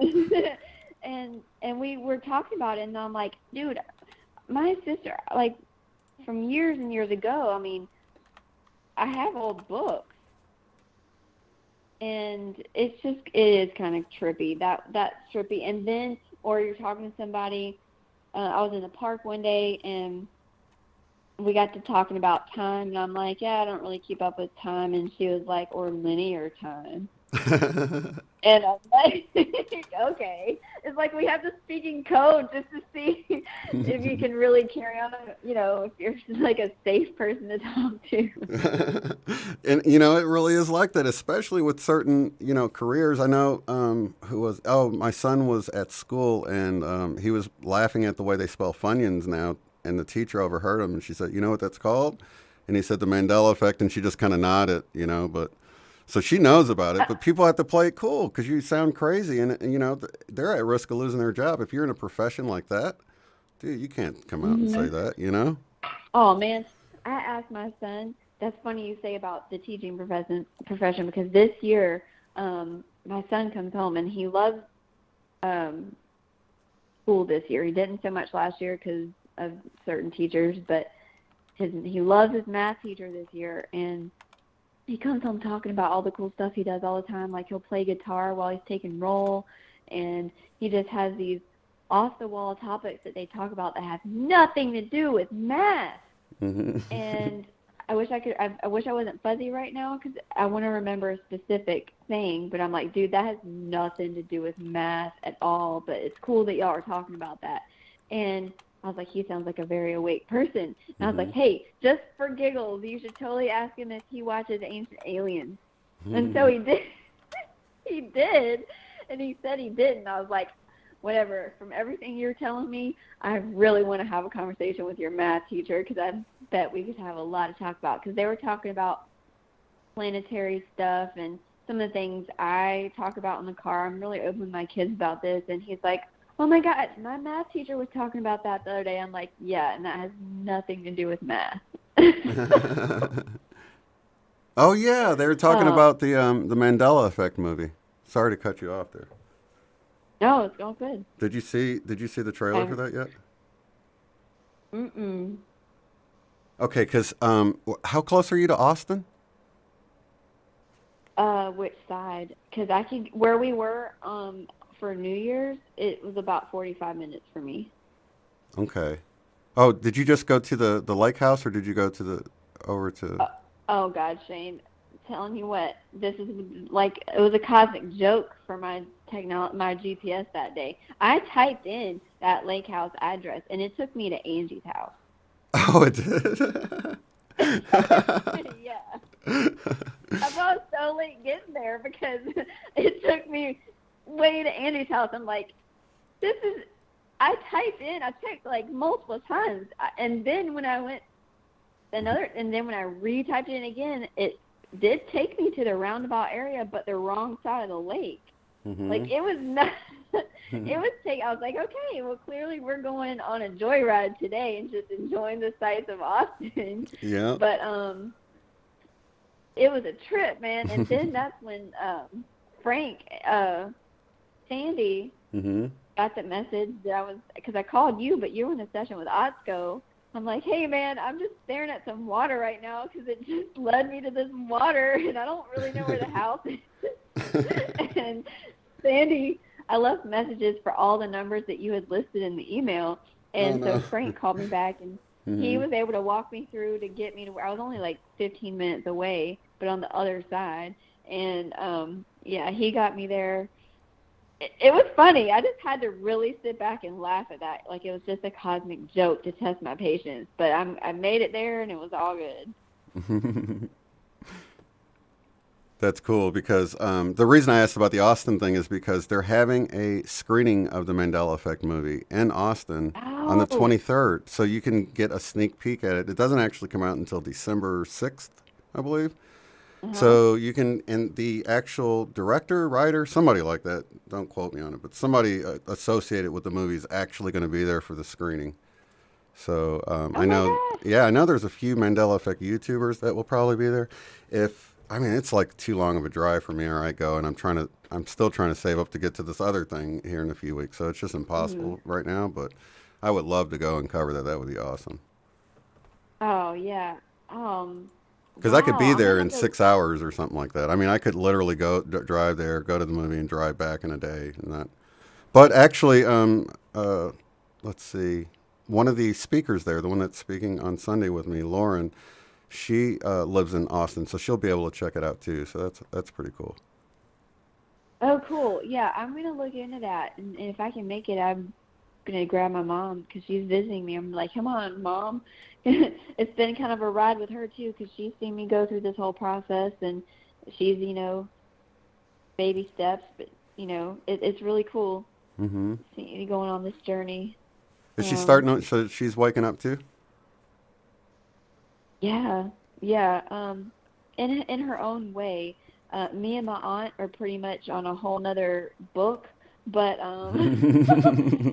but she's open and she'll hear it out and she just has to process it in her own way. But she's seen the change in me in the positive ways, and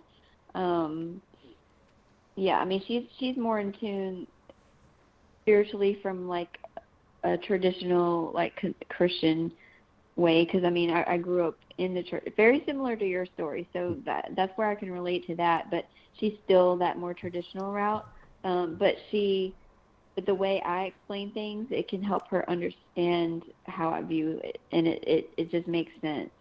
She can make it make sense.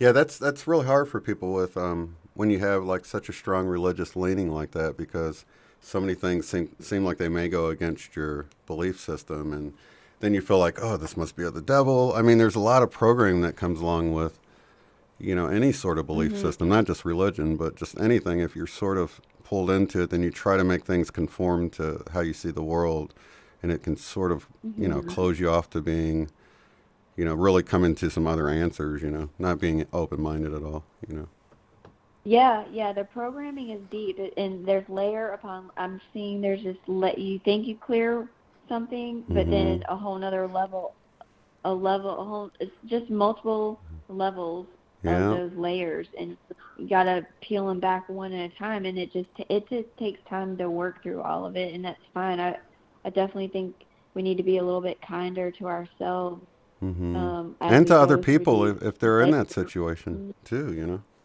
Just be loving and don't try to judge them or anything.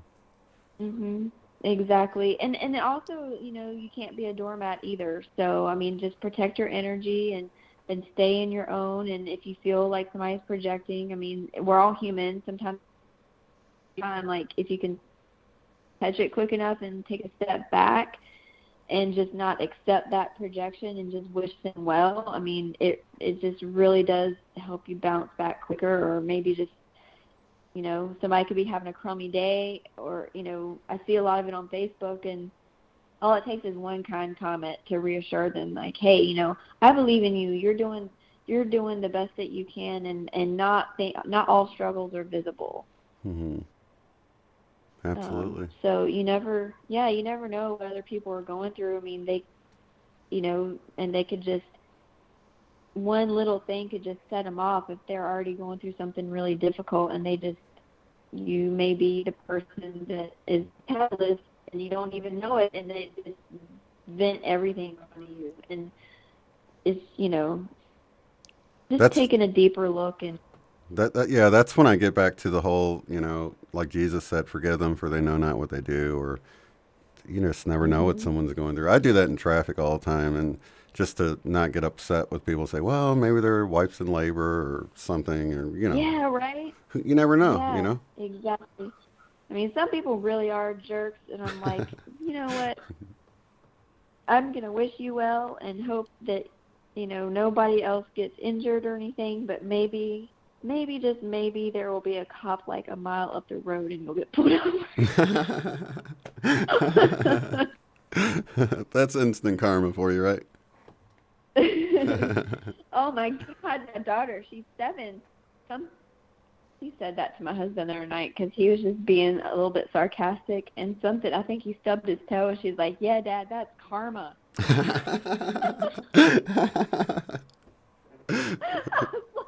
Oh my God. From the mouth of babes, right? That's awesome.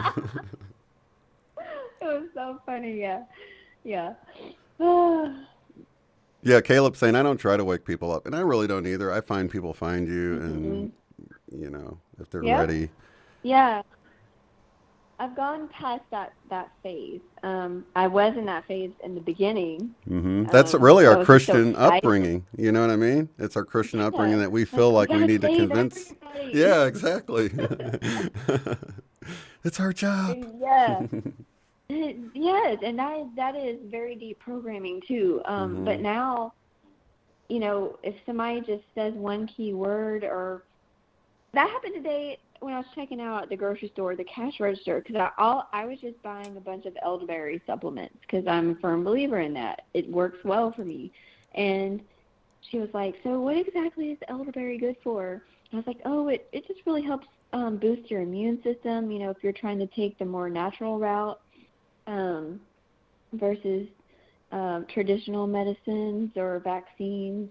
And that's all I said. And she was like, and then she just went on to this whole 20-minute tangent about anti-vax and how they don't do this and that, but she'd never heard of elderberry. And I'm like, yeah, well, it's pretty great. Just check it out. There's tons of information on it. And it's like planting little seeds, right?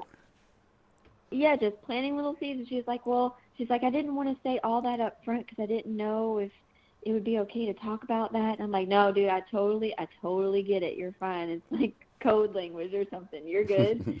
And yeah, more people are really starting to become aware, even with the stuff they take and put in their body. I mean, more people are becoming aware. Definitely. And I wanted to read a comment that I just read. Let me roll up here.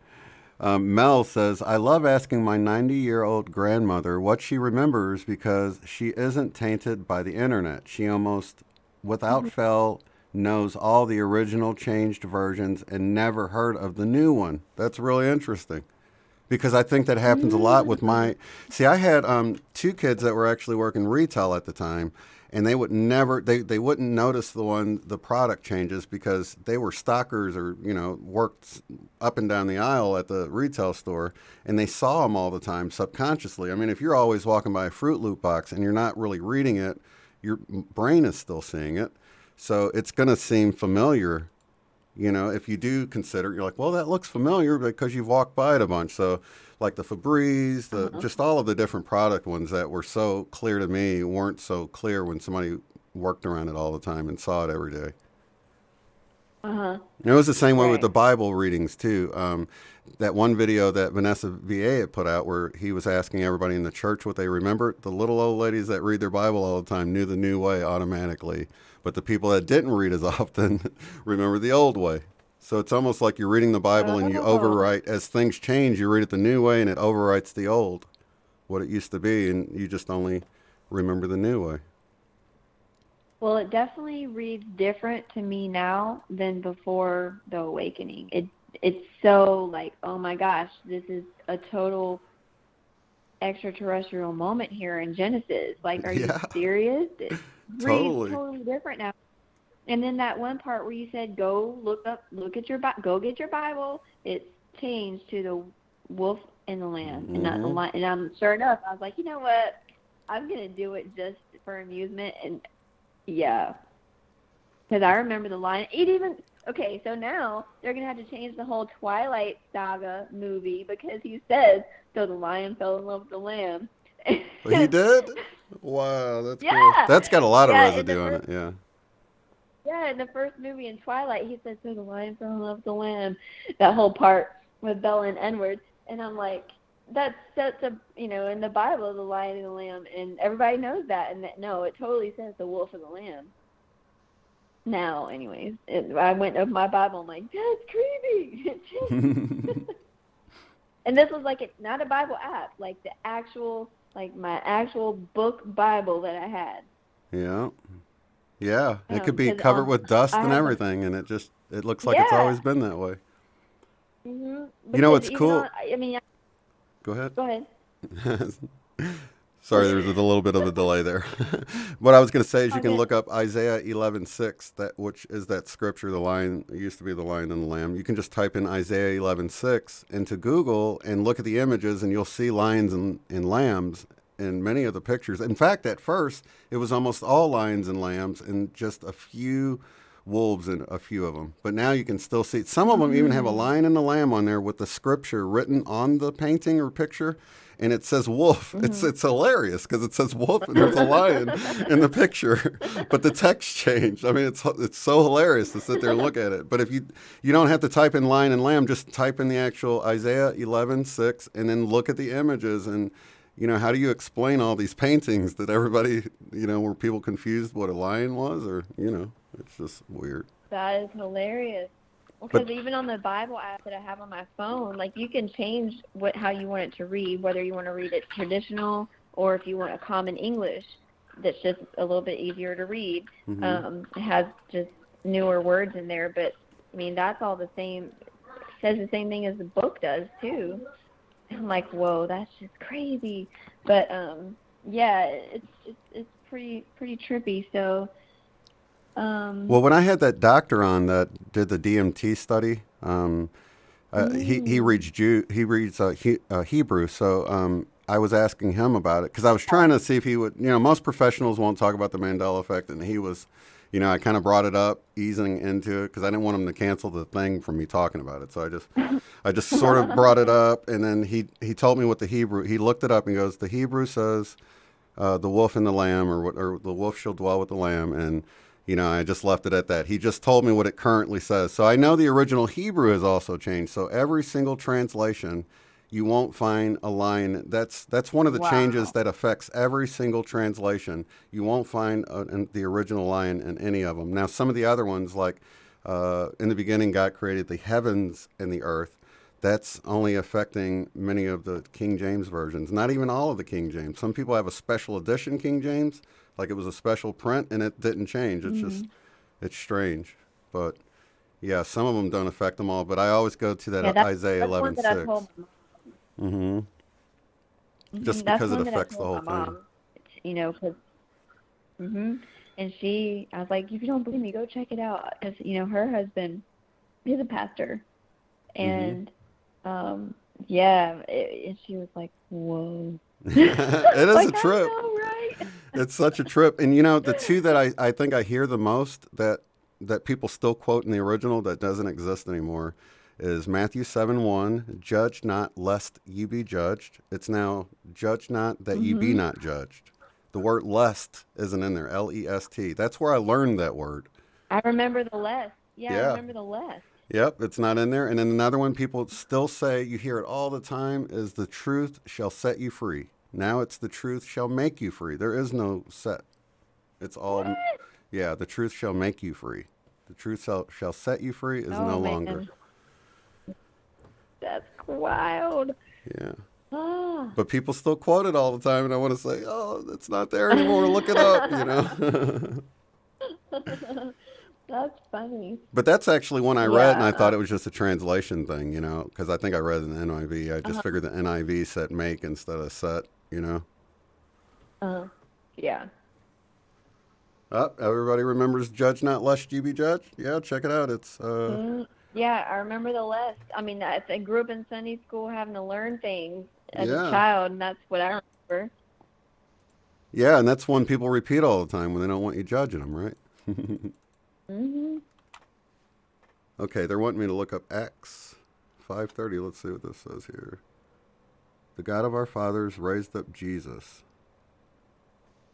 whom ye slew and hanged on a tree. Okay, I think tree is the one I've heard people talk about. I can't be sure about the tree thing because I know there's old gospel hymns where they say Jesus was hung up on the tree in the hymn, so I don't know. Some of the old gospel songs that you'd hear in church would say hanging on a tree or something like that, I'm not sure about that one, guys. Yeah, I'm not sure about that one. I know a lot of common hymns and stuff. Yeah, but those big ones, even, John 3:16 had a huge change to it. Well, not huge, but, I mean, it's definitely different because that was one of the ones they made you memorize in church. John 3:16, for God to love the world that he gave his only begotten Son. Let me. And whosoever believes in him shall not perish, but have everlasting life. Yeah, Wow. it should not perish, and I remember it as shall not perish. Shall not. Yeah, shall Yeah. not. Whosoever believeth in him should not perish. Yeah, it was definitely shall. And I know, when I was in school, all there was the King James version. They didn't allow any other versions when I was going to Christian school as a kid. So I know I memorized the King James version, and it was shall. And then, but have everlasting life. Let me see. Yeah, I think there might have been, let's see, perish but have everlasting life, everlasting. I think that was the Spanish version. It says it backwards. Okay, but I definitely know it said shall and not should. Yeah, it was shall. So that's another weird one. That's really popular. And of course, the Lord's Prayer is another one that's been altered. Okay, let me check the chat here. Yep, shall not perish. People are saying that too. Yep, shall not. I'll have to send you one that I keep by my sink. It's something that I read every day, and I just can't remember right now off the top of my head. But it's basically about patience, and it has the scripture that it's in. I'll have to send you that and see if there's any changes to that, because this one's carved in rock. Right.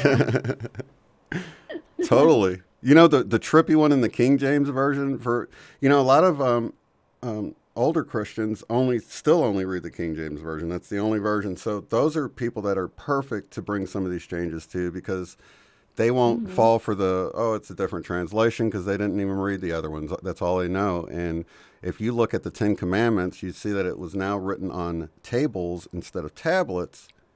I mean, that throws the whole inerrant word of God out the window, because there's typos in Exodus. Yeah, they were written on tables. It's hilarious. 2 stone tables. Oh, God. Oh, my gosh. Oh, man. I have a copy of the Dead Sea. The Dead Sea Scrolls? Did I lose you? Wait, Oh, I thought I lost you. No, it broke up for a minute. I'm like, oh, man, here it goes. Okay, you said you had a copy of? The Dead Sea Scrolls. Mm-hmm. I found it in a little antique little bookshop around here. Mm-hmm.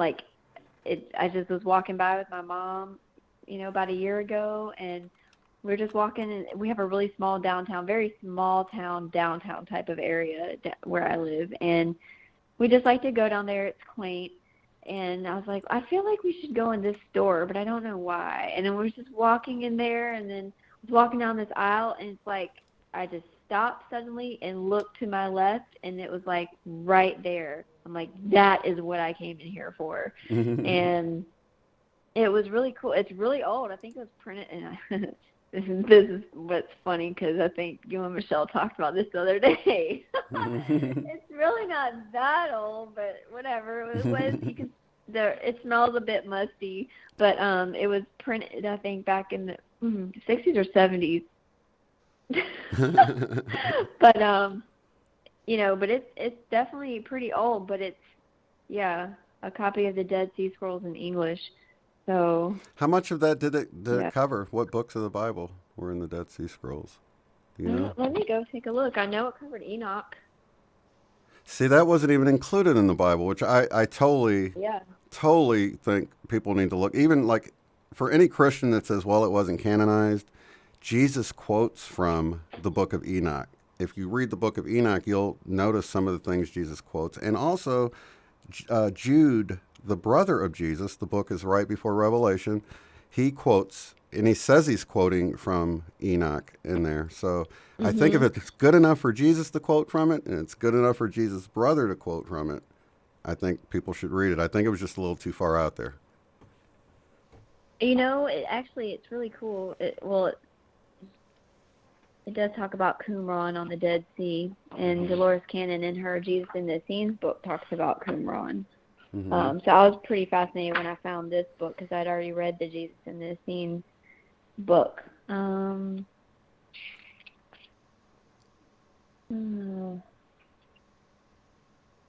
Yeah, I agree, Lissa. It's definitely Enoch is a must read. In fact, probably several times, because it's a lot to wrap your head around. This is just, it reads different. I will. Let's see. It doesn't list it like a normal book would. I may just have to take a like picture books of of the it. Bible? Yeah. Yeah, it's like an actual like a book, and it. Hang on. The Genesis Apocryphon, Blessings of Jacob, the Words of Moses, commentaries on Isaiah.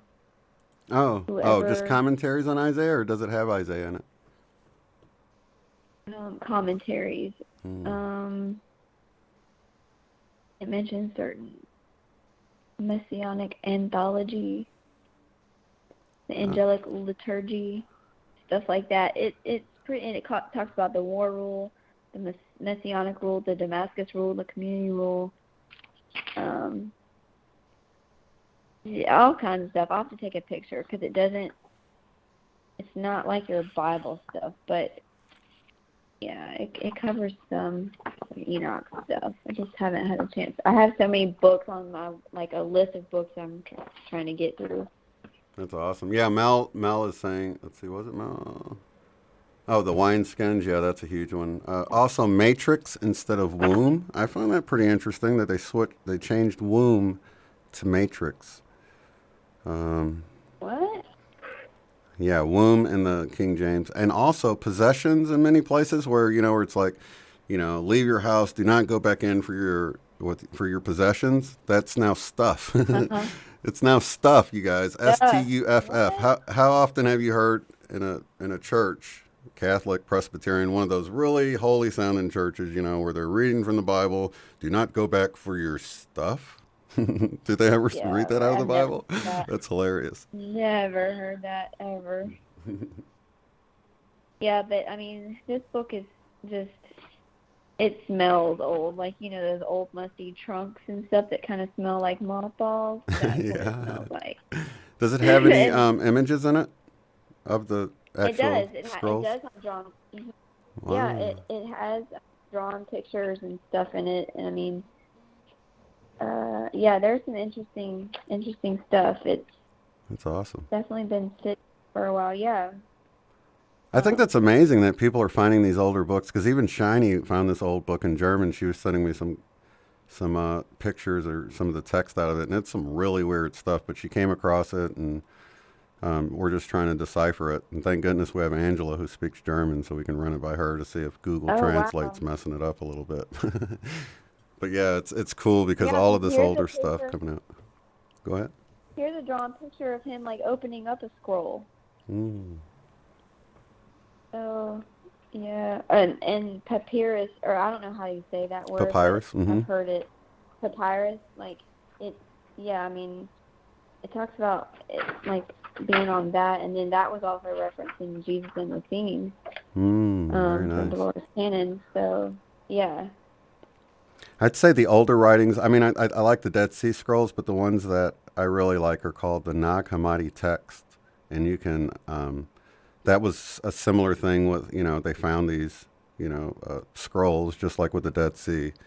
And it had all these writings in there that are really amazing stuff. So I really enjoyed that. As soon as I found out that there was more writings from Jesus, man, I was so excited to go read it, because it was like, I loved Jesus so much, and I felt like I'd read everything he put out, or everything that was like about him anyway, over and over and over again. And when I found out there was more, I was just really excited, and it was a good read. Oh, wow. And connects a lot of dots up too.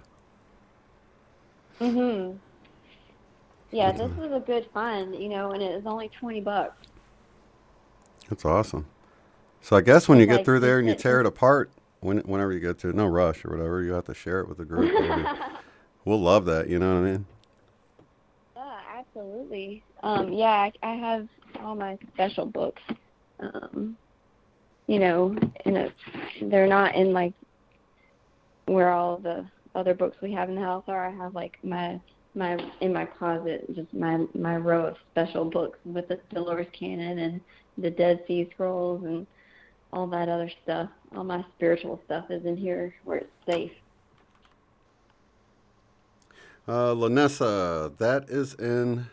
That's I remember being really shocked about that.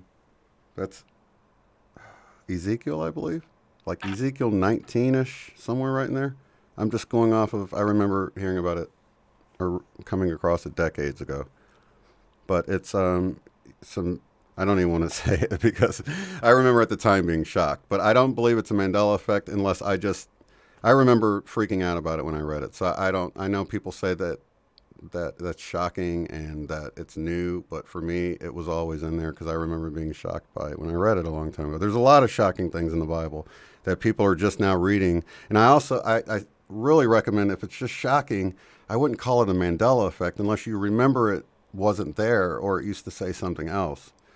You know, just because it's shocking, I wouldn't call it a Mandela effect.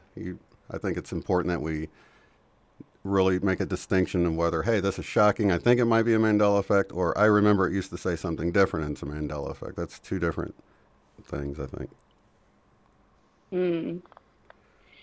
Yeah. Yeah, I'll definitely get through that soon. Soon. Well, gosh, I so appreciate you talking to me for so long and helping get the word out about, we've kind of went a long way from potassium. Yeah, it's all good. But it was Sometimes in the that beginning. happens, but yeah, as I fix my plate of food because I'm feeling pretty hungry, yeah, everybody just monitor your symptoms. You know, just take care of your body. That's really, you know, I know a lot of this stuff is energy stuff. Most of the time it just is, but really listen to your bodies and take care of your physical vessel. And I'd say if you're walking through a store and you see something and you crave it for some weird reason, especially if it's something you don't normally crave, it could be your body saying, hey, you need something in this, so just do it. Absolutely, yeah. Unless you're like on the wagon and it's alcohol or something, okay? I'm not saying that. Hey, my body's craving that, so I'm going to go ahead and let's just turn loose tonight, yeah. That's hilarious. All right, well, thank you so much for allowing me to share this with everybody. I hope it, you know, can help any of y'all. I hope it can help at least one person in case, you know, before you have to get to the severity, you know, of my experience. If I can prevent that, then I will be doing my mission. So absolutely. Much love to all you guys in the chat. I'm not watching it because I'm on my actual phone. So love all you guys. Thank you so much for letting me talk tonight, and I'm sure I'll catch up with a lot of you soon and on other shows. Absolutely. And thank you, Shane. Thank you, Shane, for letting me talk about it and explain it and just, you know, try to help people out even more. Absolutely. Lots of love to you and Sean. You have a good one, Megan. Oh, thanks. You too. All right, bye. All right, bye-bye. Let's go. You're listening to The Love Stream. Unbiased and on the fence.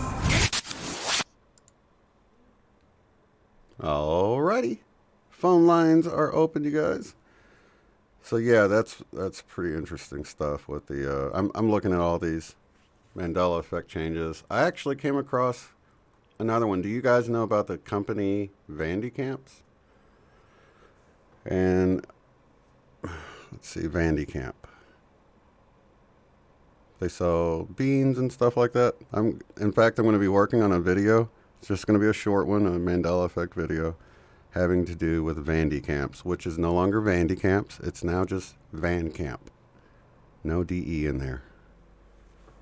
So if you remember Vandy Camps, and I mean, that's weird because nobody, I mean, that's another one. It's like, you're misremembering. Everybody decided to put DE in between there. That's not something I would misremember. And really, my only run-in with Vandy Camps was I was into collecting Hot Wheels years ago, and you had to have so many UPCs off of a Vandy Camp thing. So I bought some, and so I really only had that one experience with Vandy Camp. I don't really look at labels. I don't know. It wasn't that big of a deal. I just had to specifically look up Vandy Camp for this special treasure hunt Hot Wheel I was trying to collect at the time. No more Vandy Camp. It's just Van Camp. Look it up. It's crazy looking. Let's see here. Yep, people have it as soup. It is really wild stuff, you guys. Let me see here. All right, let's go back to the phone lines. 814, you're on the air. Who am I talking to? This is Todd with 1D. What's up, Todd? Welcome back, man. It's been a long time. Yeah, it's been a while. It's good to hear you. That's for sure. Have you been tuned in tonight? Oh, yeah. Oh, yeah. I've been listening all along. I only call in when the energies are right, though. So. Oh, what does right energy feel like? Well, what you were talking about initially with Megan there, about the cramps and everything, and followed by involuntary muscle twitching. Mm-hmm. Yeah, I've had those with the eyelid too. I've had where my eyes lately just, I'm like, why is my eyelid doing this? It just won't stop flickering. It's so annoying sometimes. Well, sometimes spirit likes to wink at you. Now, it depends on what eye you're talking about. Are you talking about your left eye or your right eye? The last time, I believe it was the left. One morning, it was both eyes. I put my sunglasses on, and that helped, but it was almost like the morning sun was making it do it or something. It could be coats coming in from the sun, for all I know, you know? Well, it could be. Oftentimes, though, what I find is it's correlated with my consciousness. Okay? So what I'm thinking about at the time, or what I'm focusing on or looping on, tends to bring an onset of a particular muscle twitch or muscle action that coincides with that thought reaction. Okay? So give me an example. Well, okay. Say you're in a good conversation with someone, and you don't really want to tell them the truth, but you want to lead them along the right path.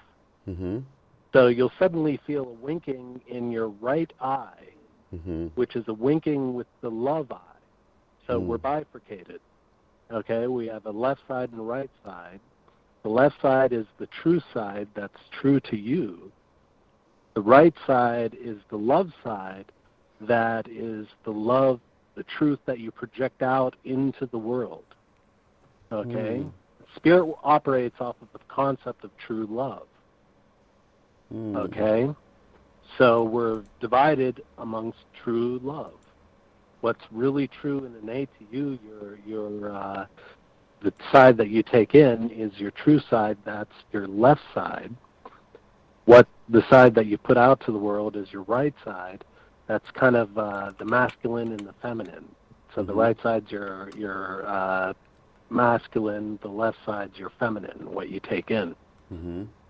So if you're in a conversation with someone and you want to kind of tell them a mistruth that leads them into the truth, you'll get a twitching in your right eye, okay, which is spirit sort of winking at the love. So you tell them that mistruth that leads them towards the truth. I see. And that's a little example of it. I see. Okay. But see, this operates throughout your body. Okay? You can get muscle twitches everywhere, and you can get sensations everywhere in your body. And here's some things that I could tell you just in my experience in knowing how my higher self communicates to me. And all of this is due to the dissension of our spirit into our body. Okay? This is part of our ascension process, as far as I've understood it, to bring the spirit into the body and to learn how spirit communicates through our body to us, to our core. So you submit to things on your knees, right? So you either submit to the truth or you submit to the love. So if you get an ache, okay, any sort of this works in a negative and a positive sense. If you get an ache, this is a negative sense. Mm-hmm. So an ache in your left knee is not submitting to the truth. Mm-hmm. An ache in your right knee is not submitting to the love. Oh. So not submitting to the truth means you're not submitting to something that's not true to you. Not submitting to the love means that you're not submitting to the truth that you should be putting out into the world about you. Hmm. Okay? Now, you can also get sensations in your heels. Okay? Mm-hmm. You stand in your truth or you stand in your love. Same thing applies. Whether you're standing in your truth or standing in your love, you stand on your heels as you present that to the world. Right. Now, you could get it in the bottoms of your feet. You're not walking in truth or walking in love. Or you are walking in truth or you are walking in love. See, it works. Positive is just sort of a twitch or a sensation. Negative is a pain. Something to your spiritual ablation. Okay? Right. Now, it turns out, so most QHHT sessions, and let me talk about this, it's very, very interesting. Mm-hmm. You'll notice there's a direct correlation between QHHT and healing. Right. Okay? Most QHHT is able to heal the body by communicating with spirit. Mm-hmm. Now, why is that? It is because most things are psychosomatic. We repeat the same mistakes and create our own miseries rather than listening to the spirit that's within our bodies and creating our own blissery. Right. So you're saying it manifests as ailments, basically, then? And then, so when you go into QHHT, it's not so much that they're healing the actual ailment, but the cause of it, then? Exactly. I got you. They go directly to the cause, directly to the core of the cycle that you're repeating that gives you pause. Mm-hmm. And that pause can lead to incessant cramping during this energetic period that we're going through. Okay. Now, you could say it's due to a potassium imbalance, which, yes, in a way, it's due to a potassium imbalance, but that's due to actually imbalances just within you. Right. You see, your spirit's ruling over your body. And if you're not listening to spirit, the spirit's going to say, piss on you, and it's going to piss all the potassium out of you.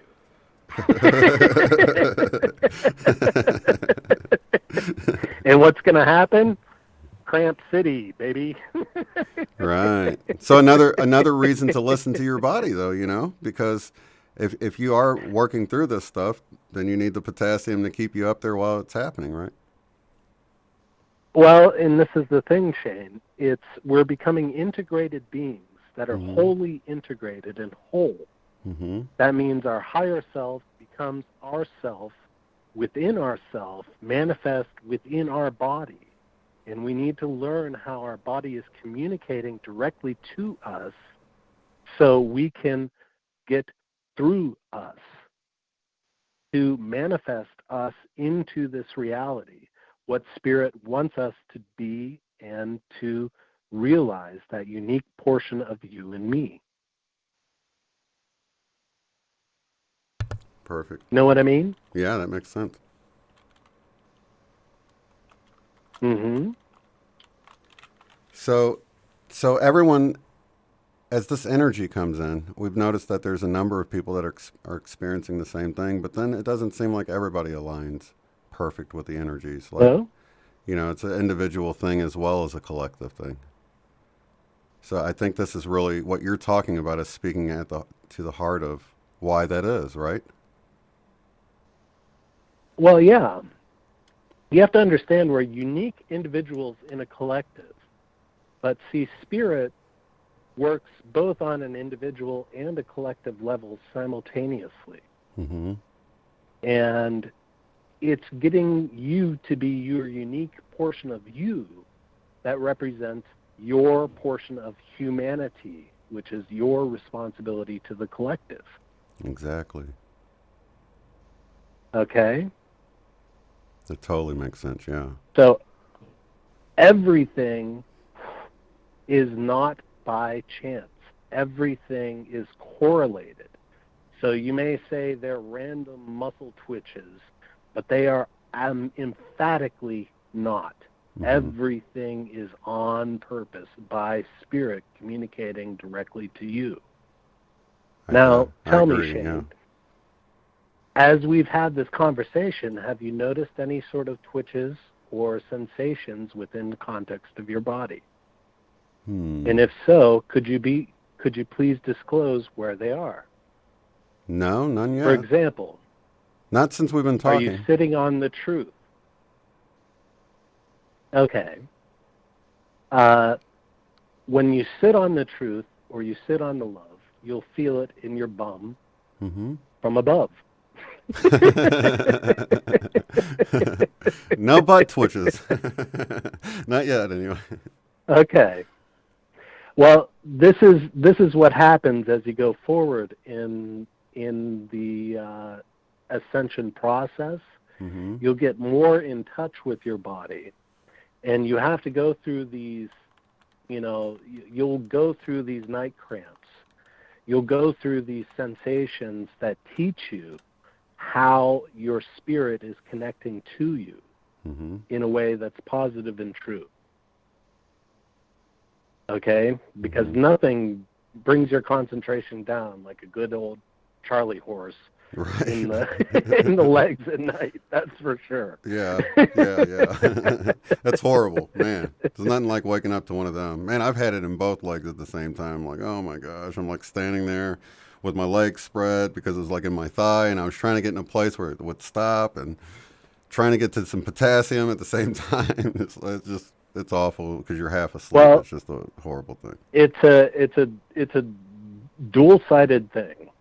So yes, you do need to get the potassium in your system to alleviate the immediate symptoms. But you also have to get out of that psychological loop that you're in that's causing you to cramp up to begin. Okay? So when you get to the core of the actual problem, you'll notice that your cramps oftentimes cramp up. For me, they're almost always in the rear of my legs. So back off the truth or back off the love. Okay? So if it's in the right, back off the love, and the left, back off the truth. If it's in the right, yes, back off the love. If it's in the left, back off the truth. I see. Okay? So how do you know so if you're being the different body parts? I mean, is there somewhere you can go to look this up? Like, for instance, mine that I was having that just repeated over and over again was on the left side at the top of my stomach, just below my rib. That muscle there would just get so tight, and I'd try to stretch backwards to the side and everything, but it was just so painful, and it was hard to make it stop, but it was pretty much in that one spot. In fact, when I push on it now, it's still sore from days ago when it was doing it, On your right side, you said? No, it's on the left side, top of the stomach. On your left side. So the truth. Why do I have a pain on the truth of my stomach? What's the stomach? Bravery? Something with going with your gut. So I wasn't going with my gut enough. About, yeah. It's something. If you're cramping up, it's back off the truth then. In your gut, back off the truth in your gut. You're pushing it too hard into society at that time. It could be. Yeah. Now, just as I said that, I got a little pain in my left neck. So you were being in pain in the neck. You told me a little too much? Is that what it is, Todd? You need to back off a little bit? Yep. I need to back off the truth a little bit because I'm being a pain in the neck. This is the advanced course. Well, it wasn't a pain in my neck. Let me just tell you right away. It must be somebody listening. So if somebody out there was triggered, sorry. That's probably what it was. That's exactly correct, Shane. That's good. A pain in the neck. I like that. So it's like I did with the gut. That's sort of, people say you don't have guts to do something. So that would, you typically just go with whatever you feel intuitively that part of your body's about. Like you said, the heel was standing. That makes sense. What about the legs? Like you get it in the back of the leg. Do you think the legs are due with you walking your path? Mm-hmm. So if you're walking your path and you're doing it correctly, you'll get a positive sensation. Mm-hmm. If you're walking your path and you're doing it incorrectly, you'll get a cramp or a negative sensation. Mm-hmm. Okay? And oftentimes the cramps are almost always associated with backing off the truth or backing off the love. It's very rare that you cramp up going forward in your truth or forward in your love, just because of the way that society is stacked against you. Mm-hmm. Now, here's an interesting one. Have you noticed any muscle twitching in your arms? I think fingers. Actually, my fingers were twitching when you did that, or when Frank did that connect on me in ESETI. But that was, I guess, that doesn't count, right? Grab on to the truth, Shane. Right. Grab on to the truth, or grab on to the love. Or reach if it's the arm, right? Depends on, or reach. Be uplifting in your truth if it's the top part of your arm, or be uplifting in your love. Right. So that means raise the roof or raise the truth. Right. Someone's saying their big toe. Likewise. What would you think the big toe? Would that still be sort of standing? You stub your toe. Oh. You stub your toe, Shane. So you were progressing Sometimes we too much? trip going too far.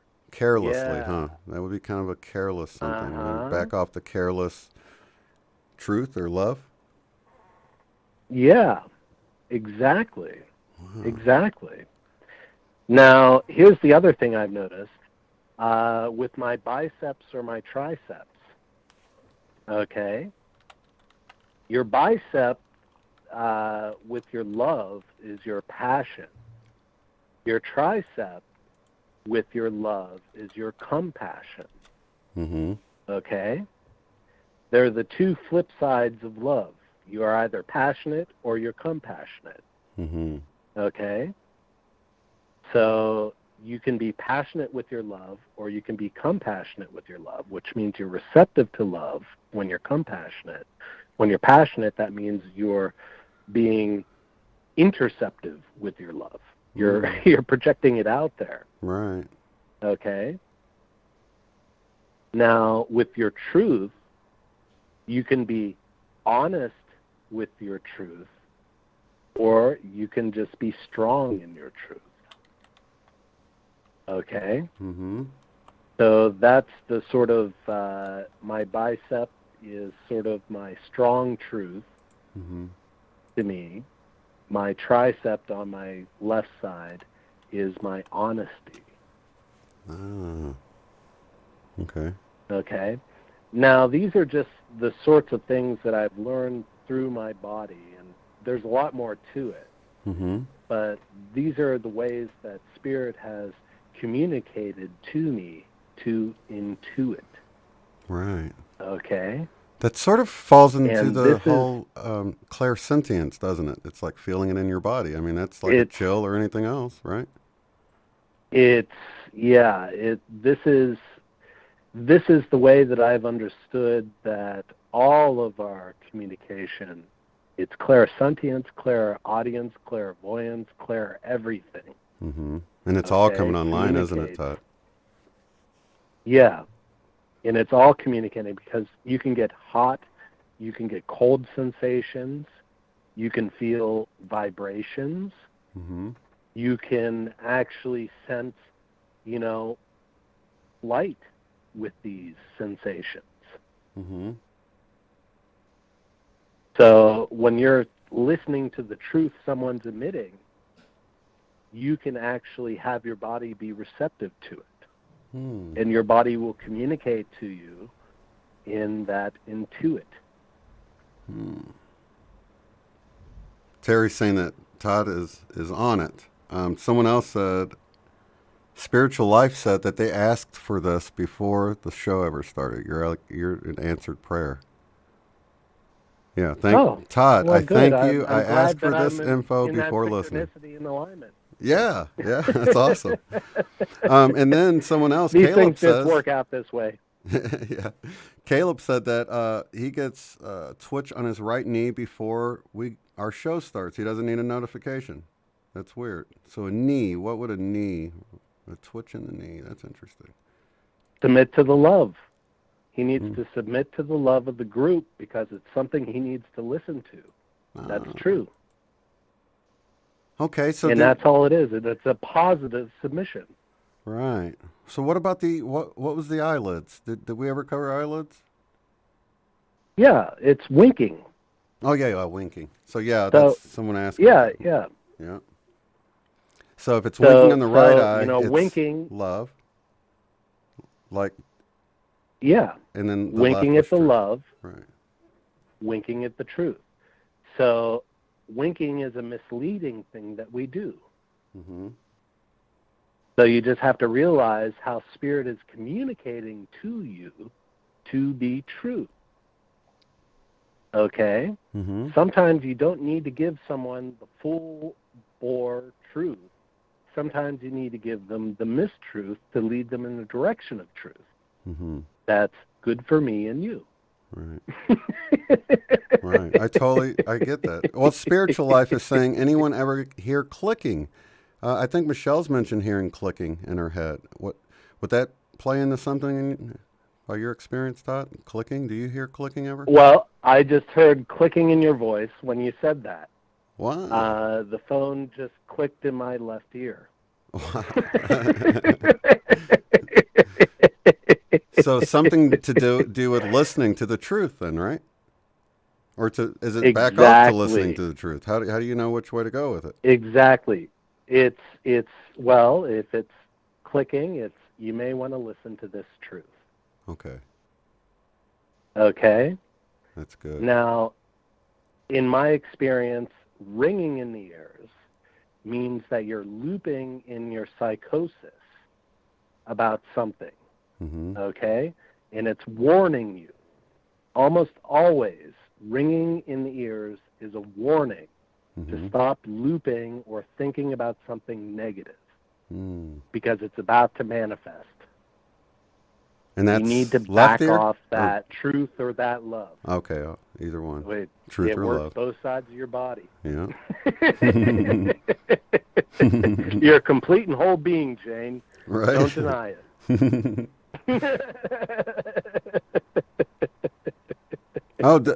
Dolores Cannon. Yeah. I had a question. Let me see what it was here. Somebody had. They during a Reiki session twitching in their left knee. Left knee. So that would be the truth side. And you said the knee is about submitting to the truth. Submitting. Okay. Yeah.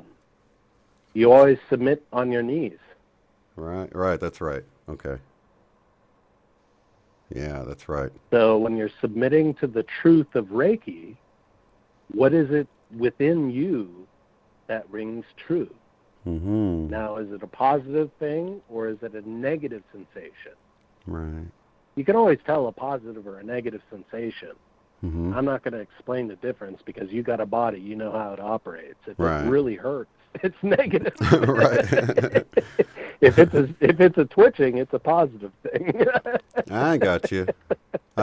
So if it so hurt, they right. were ambiguous on what it was with Reiki. I don't know, but that's for them to figure out and for them to know. Another one, Todd, for me, and sometimes I get it on both sides, is right where, when you sit down, you bend right there at your hip or right at the top of your leg, sort of at your hip, but right there, just, man, it hurts so bad and you got to stand up. But what would you say the hip area would represent? Is that well, lobe what are you bearing or attached something? with the hip to? It No, attaches what are you your attached legs. to the hip to? Your legs to your torso. Well, your legs, yes. Mm-hmm. But who's also attached to your hip? You said who is? Perhaps a loved one. Oh, yeah. Yeah. Who's also attached to your hip. Perhaps a loved one. Maybe that's it. Mm-hmm. You mean specifically a mate, You see, a spouse these or something? things Or? go down to, yeah, Mm-hmm. yeah, these sayings. You remember all these sayings that your grandma said? You shoulder your responsibilities. You know it in your gut. Right. You lead with your nose. Mm-hmm. You know, all of these sorts of sayings, these are the ways that we grow. I'm glad And you said that these are about the nose. knowledge that were passed on to us. Mm-hmm.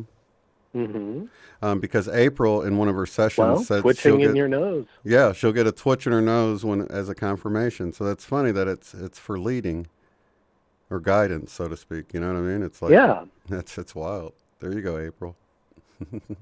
Mm-hmm. Wow. Yeah. Yep. So you know, Shane, you know, when we're having a conversation like this, and say you're confused by it, and you all of a sudden itch your head, Mm-hmm. maybe you need to think about it again.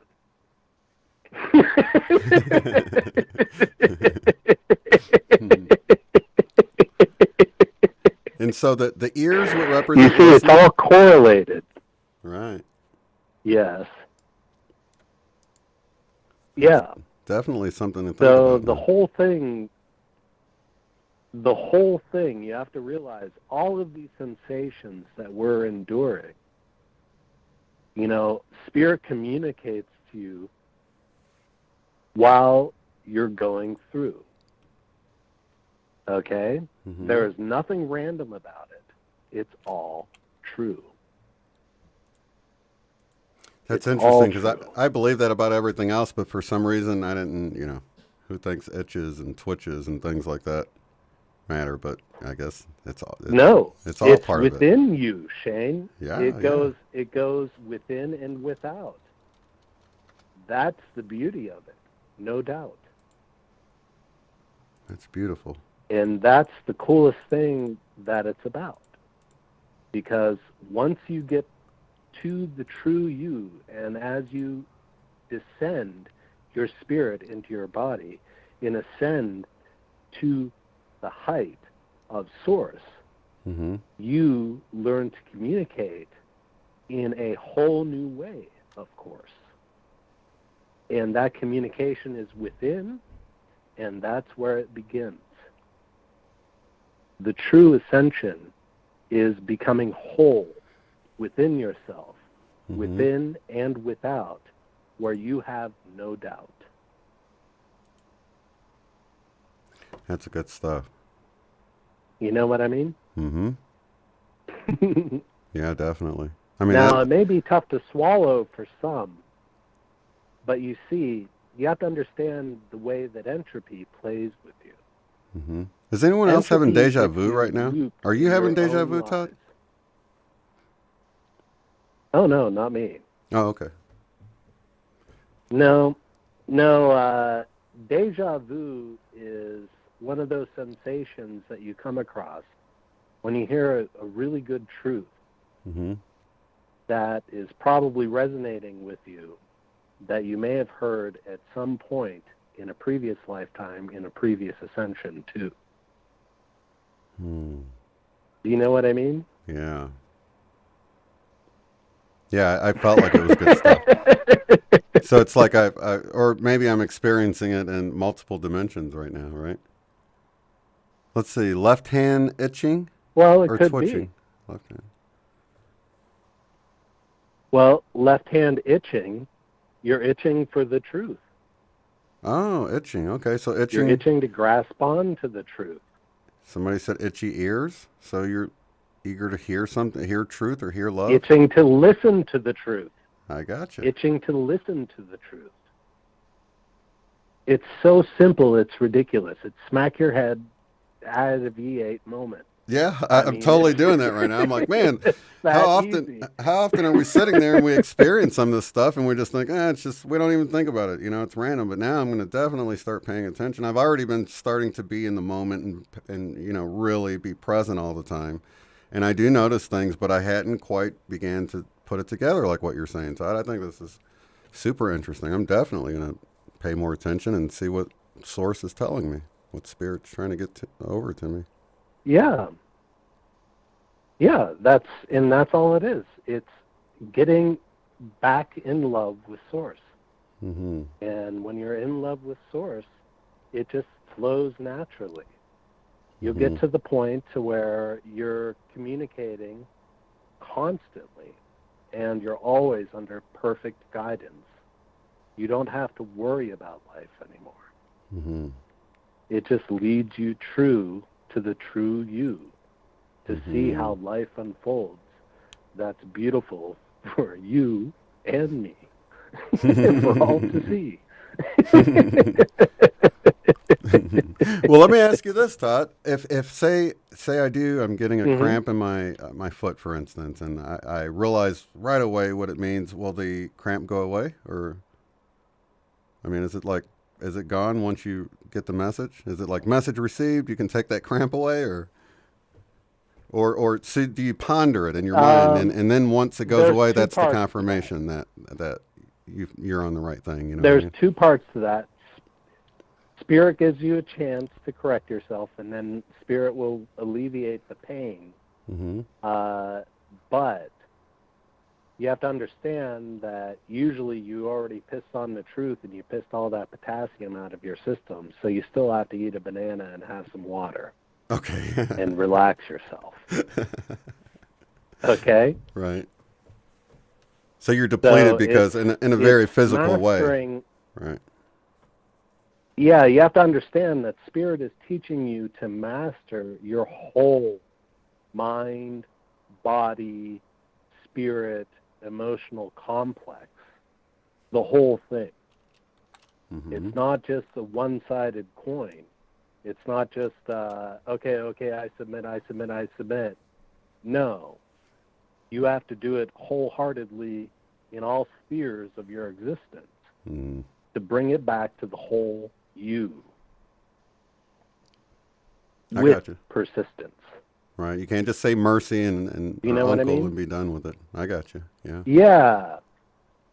Yeah, Source doesn't work that way. Source is teaching you the whole shebang all at once. Mm-hmm. It's not just a one dog and pony show. Right. It's the whole course, so you know. And man, it does.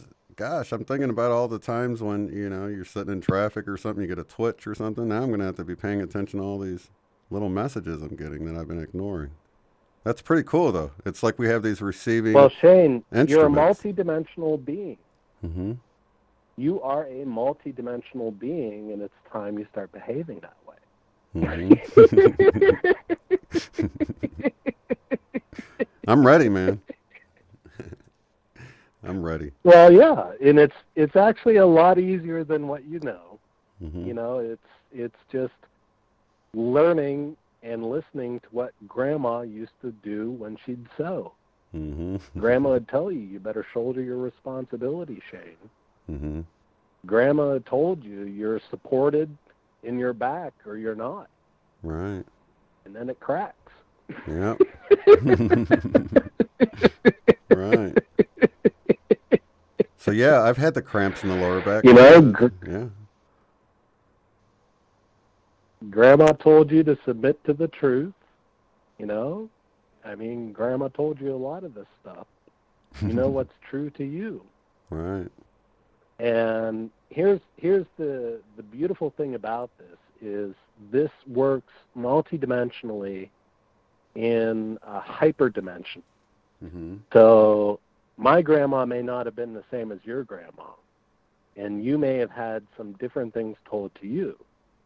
So my truth may not always translate to you and your truth. This is the unique you, Shane. Mm-hmm. Okay? So I'm just giving you some guidelines as to what I've learned and know through my body. But as you are experiencing your life, and you have experienced your life, you have your own unique experiences and your own sayings and your own truths, and your way of communicating both to you and your family lineage that's taught you everything. Right. And it may communicate to you slightly different. I mean, there may be people out there that are left-handed and not right-handed. I'm a right-handed person, and I just told you my truth. It could be that a left-handed person is flipped directly around 180 degrees from what I just told you true. Okay. Okay? And only experience will let them know. I'm not going to impose myself on you. Yeah. I'm not going to impose myself on you and tell you this must be true. You need to get in connection with your source, with the source of true love within you, to know what's true and to know how to communicate absolute. But I think... You know what I mean? Yeah, but you raised the point that we should be paying attention, and I think that's the first step, really, is to even begin to pay attention and try to make sense of it. Because a lot of us, like I was saying earlier, we don't even know that it means anything more than a muscle twitch. Yeah, pay attention. It's funny. But yeah. Yep. So, pay attention. So what you're doing here is broadening our awareness of the situation, which you can really see how that's what's so good about this whole thing. It's always an enlightening conversation. You know what I mean? Yep. If you pay attention. Yep. Yeah, you got to pay attention. That's a good one. Remember that multidimensional learning? From the Sandia telepathy. aliens. Yeah, the telepathy thing. Yeah. That's exactly what it is too, Shane. Yeah. And you have to realize how spirit communicates to you. It's within. It's within. That's the key. Right. Okay? And when it's within and you're communicating with yourself properly, you will be able to navigate this reality beautifully. Okay? You will just be in perfect alignment all the time. And that's kind of what we're all getting to. And I was, like I said, I initially told you I only talk to you whenever the energies are right. I wanted to hear when somebody was experiencing massive cramps and then muscle twitching. Those were my trigger words to take it a level deeper to where the public is ready for this information now. Because if I would tell you this beforehand and you hadn't experienced massive cramping and muscle twitching and were totally confused and just thought I just need to eat a banana and call it a day, you wouldn't realize how spirit is communicating to you with no delay. Right. Do you know what I mean, Shane?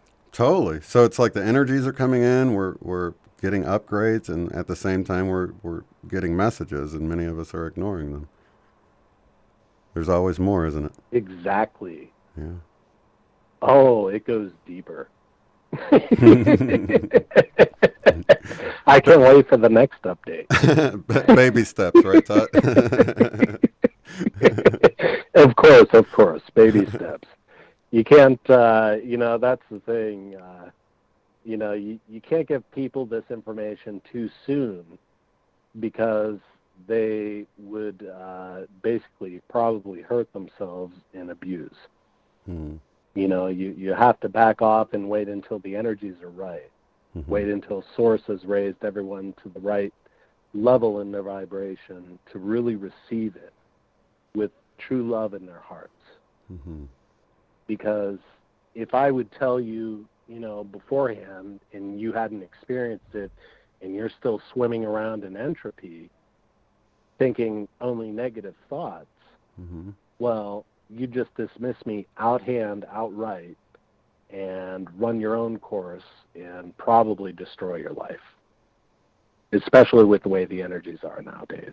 Do you know what I mean, Shane? Yeah, it's like taking the long way around. So there's, And it could be a few lifetimes even, right? You know, yeah. And it's, you know, I really would like you to communicate some of this to Michelle Wolf. She experiences a lot of this stuff, and she talks about it. And some of it, I think, is a little bit bewildering to her.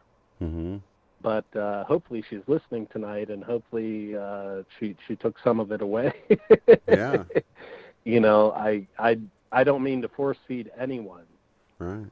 The real truth, because the real truth is within you, and how you're communicating to Source within you to realize the true, unique you.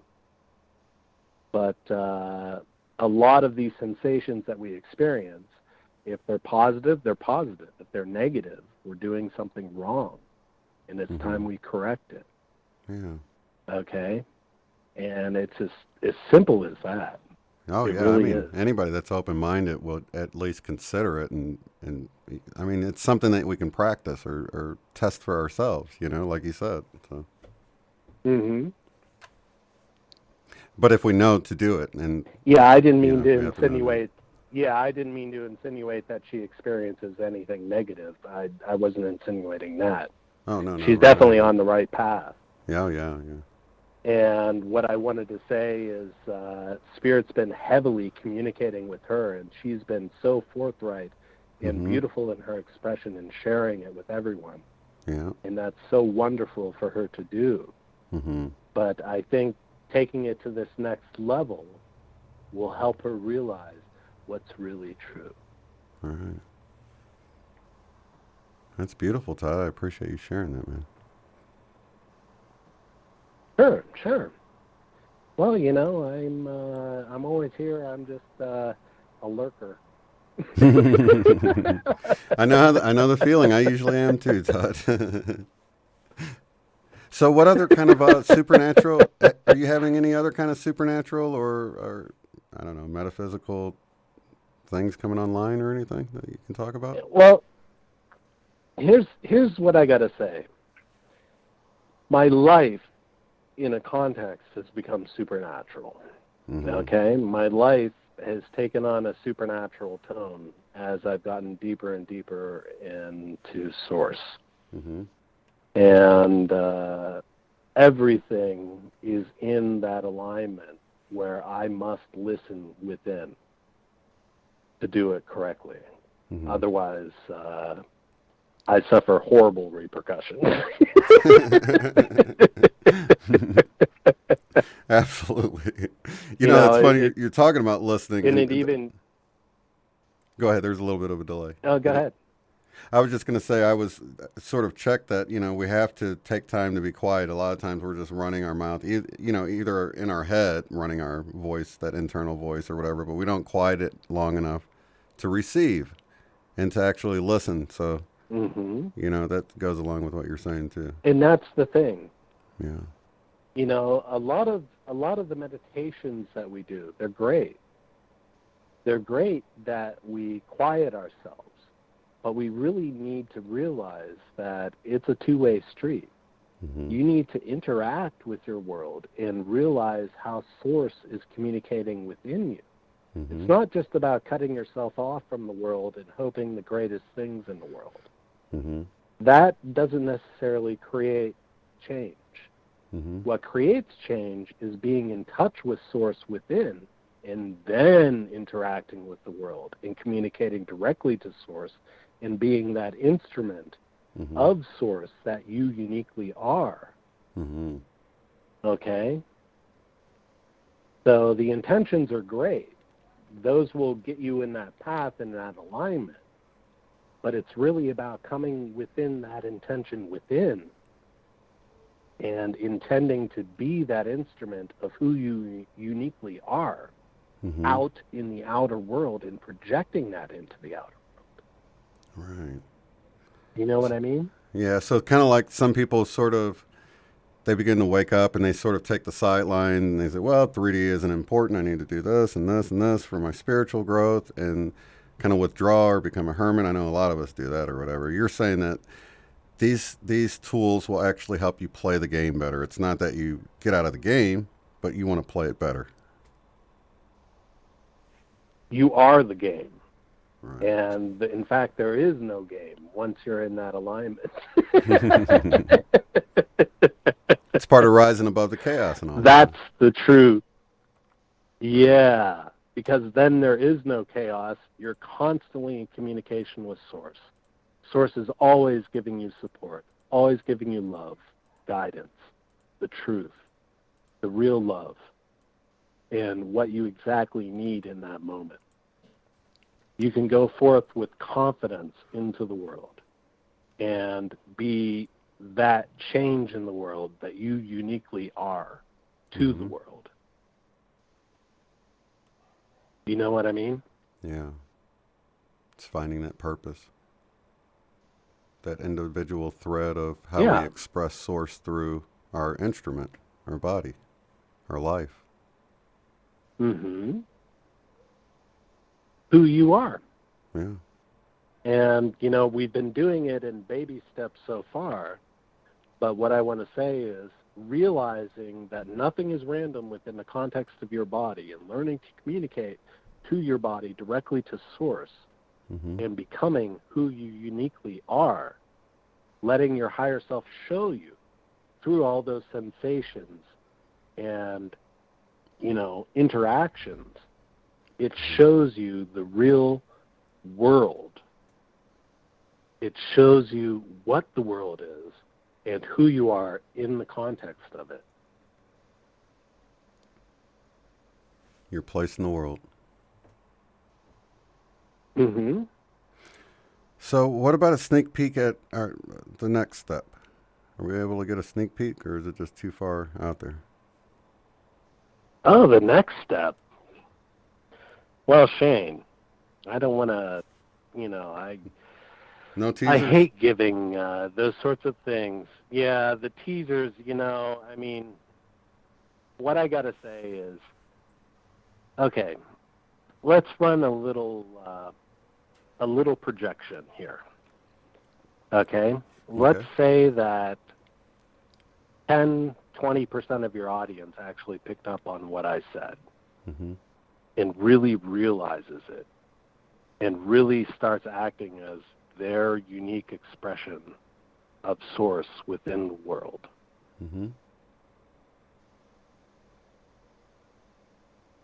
I think we're going to have tremendous change. And if we're not, we're going to create tremendous pressures for that change to happen. And it must manifest at some point. You see, let me just say, there's laws of supersymmetry that apply here. When Source is acting in the world and there's resonance to it, you have tremendous advantage to enact change. When there's dissonance to that, a non-resonance, an anti-resonance, there's a pure destructive element that takes place within the individuals, not necessarily, you know, the whole world. Right. So I would guess that, you know, once this cat's out of the bag and people really realize how Spirit is communicating and how Spirit truly is and manifests within us as a whole unique being, you're going to see a tremendous amount of change because people will get it. And then there's the whole 100th monkey effect. So those... even if it is just 10% or so, then it's still getting into the collective consciousness where people will just... It already is, Shane. Right. I can feel the vibrations right now, and it already is. It's pretty solid. Right. It's anchored. Okay. So so it's just a matter of becoming aware of it? The way that the energies are. It's a matter of it propagating out and for people to become aware of it. And, you know, for perhaps your listeners, to play with it and to experiment with it and to realize it, within themselves. Mm-hmm. I'm not going to tell them what to do. It's something for them to play with to learn what's true. Mm-hmm. I'm just giving them little hints and teasers on what direction to look in. Yeah. Well, I like that. I like that, Todd. I'm so glad you did that. In fact, let's see. Much gratitude, Todd. Caleb says. Yeah, we do get it, Sister. Oh. Sins. Yeah, people are getting it. My ear says truth. Laugh out loud. Cool. Yeah, you're in the perfect. You're in like this is prime real estate. This is like perfect place. So. Well, awesome. Yeah. And it's something that I listened to your BQH session with John Binney there, and it was just spectacular. Yeah, it was. It was powerful. I really enjoyed it. And, could you feel the energies what I through gotta say is, oh yeah, yeah, and that's what I wanted to resonate with, mm-hmm. were the transmission of energies through it. Mm-hmm. It's very, very powerful when we can all resonate with and communicate to each other in that way, and really be on that same journey with you guys. Mm-hmm. It's something to be said that this collective power that we have to experience these things together, it's really, really special. And I wanted to thank you guys both for doing that. It was really, really cool. Oh, no problem. So, thanks a lot, pleasure. Shane. And yeah, it's my pleasure, man. That was powerful. Oh, let's see. Yeah. That is, these are teachings of Rastafari. Have you ever heard that? That's interesting. Yeah. Oh, okay. They're asking where you're from. Pennsylvania, right? Or where was it? It was Yep, Pennsylvania. Pennsylvania. Okay. So you're not coming from Jamaica or something, right? I'm just playing. No. Kinesthetics is also another terminology for it. Mm-hmm. This is a well-known thing, actually. But known by different names, what probably. I'm saying isn't really teachings. all. Right. Yeah, different teachings, but it's really the truth, and it's once you get closer to that, when you begin to realize it within yourself, and see how it correlates to your externalized reality, it's powerful. Right. Well, I think anybody that just considered what you're saying, awesome. I think if they just simply consider what you're saying, there's no way they're ever going to look at a twitch, an itch, or a cramp the same again. I mean, you can't help but consider it when it happens at this point. You can't unknow the information. So nothing is random. Just think that. I appreciate you sharing the information, Todd. It's awesome. Oh, sure.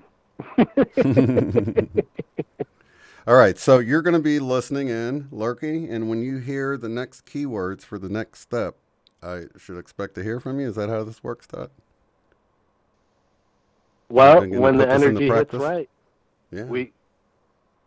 It's I got to wait until I hear the trigger words, and then you'll hear it. You'll hear from me, that's for sure. I'm always there. I'm always lurking.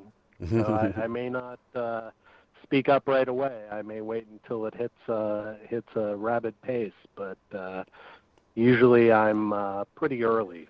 So you're the first one to hear it. And I appreciate it. You guys are the first ones to hear this from me. Well, I do appreciate what you do for the group and you being a part of it and all of our discussions. I don't know that they were ready for the math quite well, yet. Hey, I appreciate but for the other group. stuff, the other stuff is right on. You know? I think the math was a little too deep for him, man. But I know. It was hilarious on my end. It was fun on my end too. Yeah, you got me thinking. I was like, oh man, I haven't thought this much in a while. So yeah, that analytical part of my brain. Well, hey, I got to say, there's a lot more out there and a lot more to this. I just realized, the math thing was a big eye-opener for me. Yeah. I thought it would take off like gangbusters. I thought I'd see all sorts of math people coming up and seeing all this stuff. And no, that wasn't the case. They're not awake yet. Well, you know what we probably should do, Todd, on the side is work on something to where it can be more visual and people can actually see it at work, maybe animate it in a certain way to make it a little more easy for people to grasp what's happening with the equation and all that. You know what I'm saying? I think if it was presented in a certain way, at least our group would. I think it just went over a lot of our heads. That's all I'm saying. I think if we saw it presented a little bit better, because we were just talking, and I was looking up the formula while you were talking, but not everybody else was. So I think if it was presented in a certain way, it could definitely be pulled off to where maybe the mathematicians don't, get it, but our group would at least get it. Well, the most important thing is that I think they get what we just talked about tonight. Absolutely. The math stuff was just an aside that I thought was kind of funny and interesting and curious and all that. Yeah. And I was testing the waters to see how far the consciousness would stretch. And I realized it's very inelastic. So I backed off. That's so funny you said that, because what's funny about our group is you probably have the problem you just mentioned where we're typically more right brain than left brain, and you typically have the other problem out in the world. You know what I mean? Yep. That's exactly the truth too. Yeah. So you always have to remember your audience. Yeah. So that's something that I took to heart, and I realized that I need to be conservative with my releases of energetic knowledge.